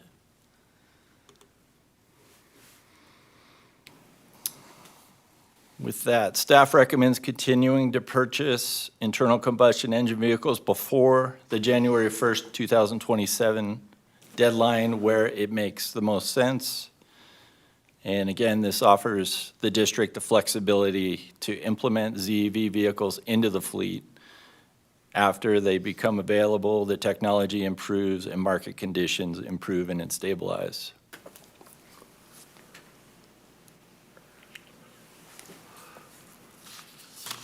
York Engineering's analysis supports this recommendation. Fiscal impact. This workshop item is informational and has no direct fiscal impact. We do anticipate fiscal impacts to the district in the future, but they're currently difficult to quantify. That information's not quite ready or available. And to some degree, the regulation has already impacted the internal combustion engine supply chain and vehicle availability as we are experiencing 1 to 3 year lead times for vehicle deliveries. And staff's recommendation, receive this informational workshop and provide input to staff. Great. Thank you. Thank you. All right, I'd like to open up this workshop to public comment. Any public comments tonight? All right, seeing none, we'll close public comment. Any thoughts on that side of the dais? About what? Close the, So, yeah, Carb, we're still oh, the carving. carb. clean Okay. fleet, we're carbing. Yeah, So you think these long lead times are because everybody's rushing to buy trucks real quick so that we can prolong the useful life of the vehicles until zero-emission vehicles that perform to our standards are available? It's that kind of, everybody's doing this? That certainly could be a factor, yes. Do things like the specialized vehicles that we need, like bucket trucks, et cetera, do they even exist? Not at this time. No, they're in development. And they, typically the service body sized vehicle, that's just a service body with currently, four-wheel drive does not currently exist either.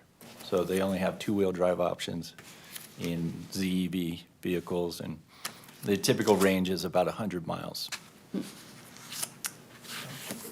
And are there the enforcement mechanisms for this policy? We're currently in compliance. It's really about reporting at this point.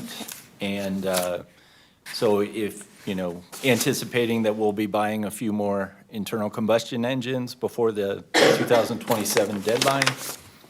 And then that would position us in a really good position, favorable position, where we can hopefully let those technologies improve, become available, and the market conditions stabilize.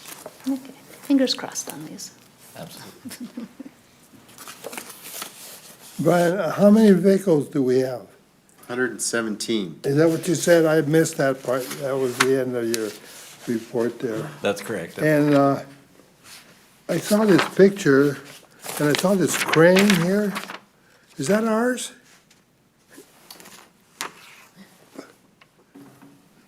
I don't believe so. I Oh, think okay, that's it a was contractor. brought in for something, okay. I don't remember that we have a crane like that. So I meant to ask you about that, too. No, we don't currently Thank have you. a crane in the fleet. No. Yeah, that's a vendor that delivered something, I guess. Yeah, thank you. Yep. Carb, clean fleet, Tony. Oh, I know Say that well. 10 times, I don't think. Yeah, well, the low population county exemption is pretty huge, because the neighboring utilities, North Tahoe PUD, Tahoe City PUD, are in Placer County, which is not afforded a low population county exemption. So we are required now, starting January 1, 2024, to purchase, 50% of our purchases must be ZEVs. So if I purchase a heavy-duty or medium-duty truck now, I have to purchase a ZEV as well. It doesn't have to be equivalent, but it has to be a ZEV. So in our process of sort of trying to get our fleet in a position where we can extend the life of our fleets and let this heavy-duty ZEV market sort of, percolate and become more reasonable to access for our needs, we're having to actually replace some of our fleet with ZEVs just to reach that goal in 2027. So it's going to be, it's a double-edged sword, right? Well, we're buying ZEV. We have to buy ZEVs, so we're shifting ICEs out of the fleet, buying ZEVs just so we can put our medium and heavy-duty fleet in a position to let the market come to us. So not having to purchase ZEVs is here in Truckee because of low population is a good thing and a bad thing, but, and I recommend, also making sure that we plan way ahead of time so that we can get these vehicles ordered and, well ahead of time. I know based on the way it's written, you don't have to have delivery of the vehicle by 2027. You have to go under contract by 2027 to purchase it. So it's not, the lead times aren't super critical, but it's worth paying attention to, so. Our combustible has to be electric by 35? No, there's no retirement. I mean, you can Oh, I thought continue, that was- you can continue to drive your trucks until Oh, you yeah, you can drive retire them. them, But so that- California will, I think what I understand, California, their goal is 100% ZEV sales by 2035 for cars, Oh. right? I think Oh, that's. cars, okay. Yeah. But anyway, long story short is, I think, we have a benefit with the low population exemption, which gives us a little more breathing room to test the ZEV market and put our heavy-duty and medium-duty fleet in a position to extend the life of those vehicles until the heavy-duty market comes to us, so. It's not fun, but as Scott mentioned, it's a balance. Tony, 27, we can still buy combustible, the big trucks? No, after 27, you can't. You can't order, buy. you can't buy one. Can't buy one, no. Okay, because they want us to go to 35 with all electric. But how can you get those big bucket trucks and, They'll be, by then they'll be there, but not right now. no, It'll be there. We'll have 40, Class 3 Chargers in the backyard just to all pump them up, charging just to overnight. pump them up every night. How long does a charge take? It depends on how weak your generator is in the car, in a vehicle? Or you just plug it No, 3-4 there's- hours? There is or no what? generator. You plug it in and charge the battery. Yeah, okay. Oh, I see. Just plug it in. Okay. And then you tow a generator behind the truck so that when it runs out of power, you can charge it. Oh, okay, good. Yeah. When it stops generating, when the power quits. And I'm like, great, more acronyms to memorize. I don't really have any comments. ZEVs. I have received the information. Got it. Yes. All right. Thank you, Brian. Thank you, Brian. Thank you, Brian. You're welcome. Thank you. All right. Hey, we've got some routine business.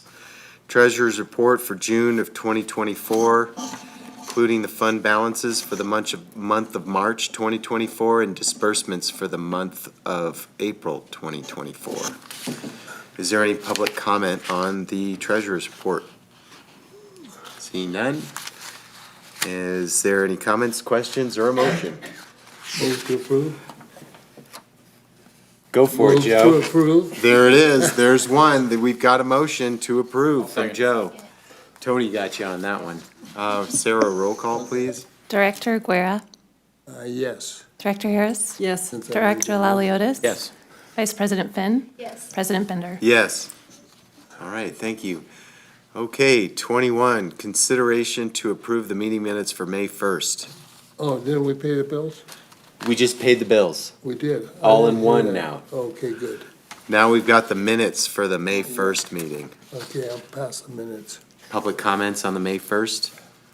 Nope. And no public comment on that? How about a motion? I move that we approve the minutes from May 1st. I'll second. Okay, motion second. Roll call, please. Director Guerra, Yes.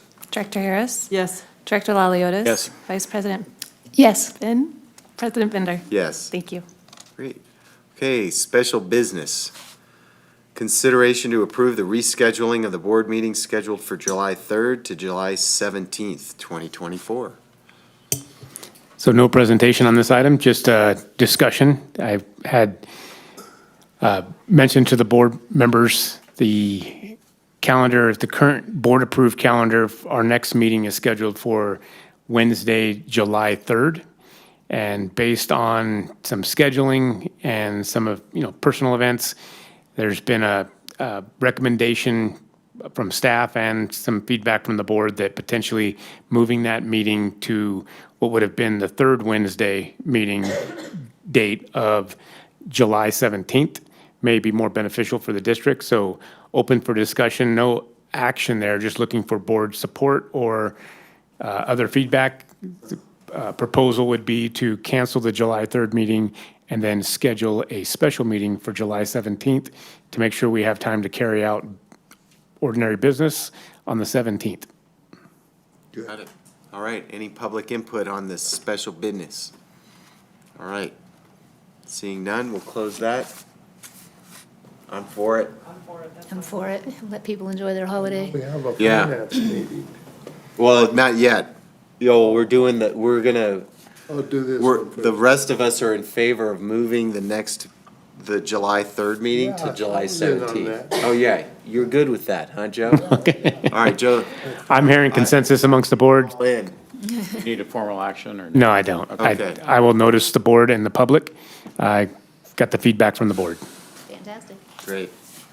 Okay, so before we adjourn, we'll recess from this, and it's, oh dear, 9:41. We'll call to order of the Finance Corp meeting. And, we have a roll call, please, for the Finance Corp, calling to order, 9:41. Director Aguirre? Yes. Director Harris? Yes. Director Laliotis? Yes. Vice President Finn? Here, yes. President Bender? Here. Yes, here. All Yes, right, we're here. yes, here. We're here, roll call, okay. What do we got, Mike? We have action item number 5 of the Financing Corporation. It's acceptance of the annual reports for 2023. Good evening, President Bender, members of the board. The Financing Corporation is a legal entity to help facilitate the legal logistics of issuing debt, search certificates of participation. The board reviews and approves the annual report and audited financial statements. This, in part, is the annual disclosure requirements of the 2015 COPS, certificates of participation, have some very specific requirements with respect to an annual report, which was included in the staff report that you have this evening. As well as accepting the audited financial statements, which are the core section of the ACPR, the annual comprehensive financial report that was presented earlier this evening. There's an introduction. So the annual report for the water debt for the 2015 COPs includes 20 years of historical information, 1.5 billion gallons in 2023 delivered. That's a lot. Wow. Production, over 13,600 customers in 2023. That's accounts. So water sales were just over 17 million in 2023. Again, there's 20 years of history in the report. Our 10 largest customers, no real, every year the top 10 customers shifts a little bit depending on the type of winter we have and when the golf course is open and those type of things. But so that information is in there, as well as our debt service coverage ratio, which is quite good, at 3.35 for 2023 for the water utility. The audited financial statements are the key component of the financial section of the ACFR. The ACFR has 3 sections: introductory, about 20 pages, about 60 pages of financial, and then 20 of statistical. It's a great read. I highly recommend it. Included in that financials information and throughout the document is both consolidated and consolidating information. So sometimes you want to look at it for the district as a whole, and other times you might want to just look at electric-specific or water-specific information, or Old Greenwood CFD or Grace Crossing CFDs. So each of those are presented. We know about the auditor's report from earlier this evening that there was a clean, unmodified opinion, which is great news. That's good. No audit adjustments, that's good. And a key thing for 2023 was GASB 96, also known as SPIDA. Another acronym. Another, yeah. SPIDA. Speed up. There's no fiscal impact directly associated with this item this evening, and the recommendation is to acceptance of the 2023 annual disclosure report and 2023 audited financial statements to comport with the continuing disclosure certificate requirements of the 2015 refunding water certificates of participation. With that, I'll turn it back over to President Bender. Wow, thank you. Any public input on the comport for the Finance Corp? All right, seeing none, we'll close public input and questions, comments, motions. On behalf of the board, thank you, and I move staff's recommendation. I second that. Hey, there we go. Roll call, please, Sarah. Director Aguirre? Yes. Director Harris? Yes. Director Laliotis? Yes. Who moved it? Vice President Finn? Yes. Tony. President Bender? Yes. Thank you. Who seconded? I did. Who seconded it? I did. Krista did. Oh, Krista did. Oh, you did? Yeah, it's the least I could do. Yeah. Okay. Is that it for Finance Corp, since I don't have my Finance Corp agenda in front of me? Oh, you could have had this one. That was it. Okay, that was it. Thank you. All right. So we're going to adjourn the Finance Corp meeting at 9:46 PM. And we'll come back to the regular board meeting, which, hey, look, the next one is adjournment. Hey. All right. Wow, we're going to double adjourn at 9:46 PM. All Thank you right. very much, everyone. Aye.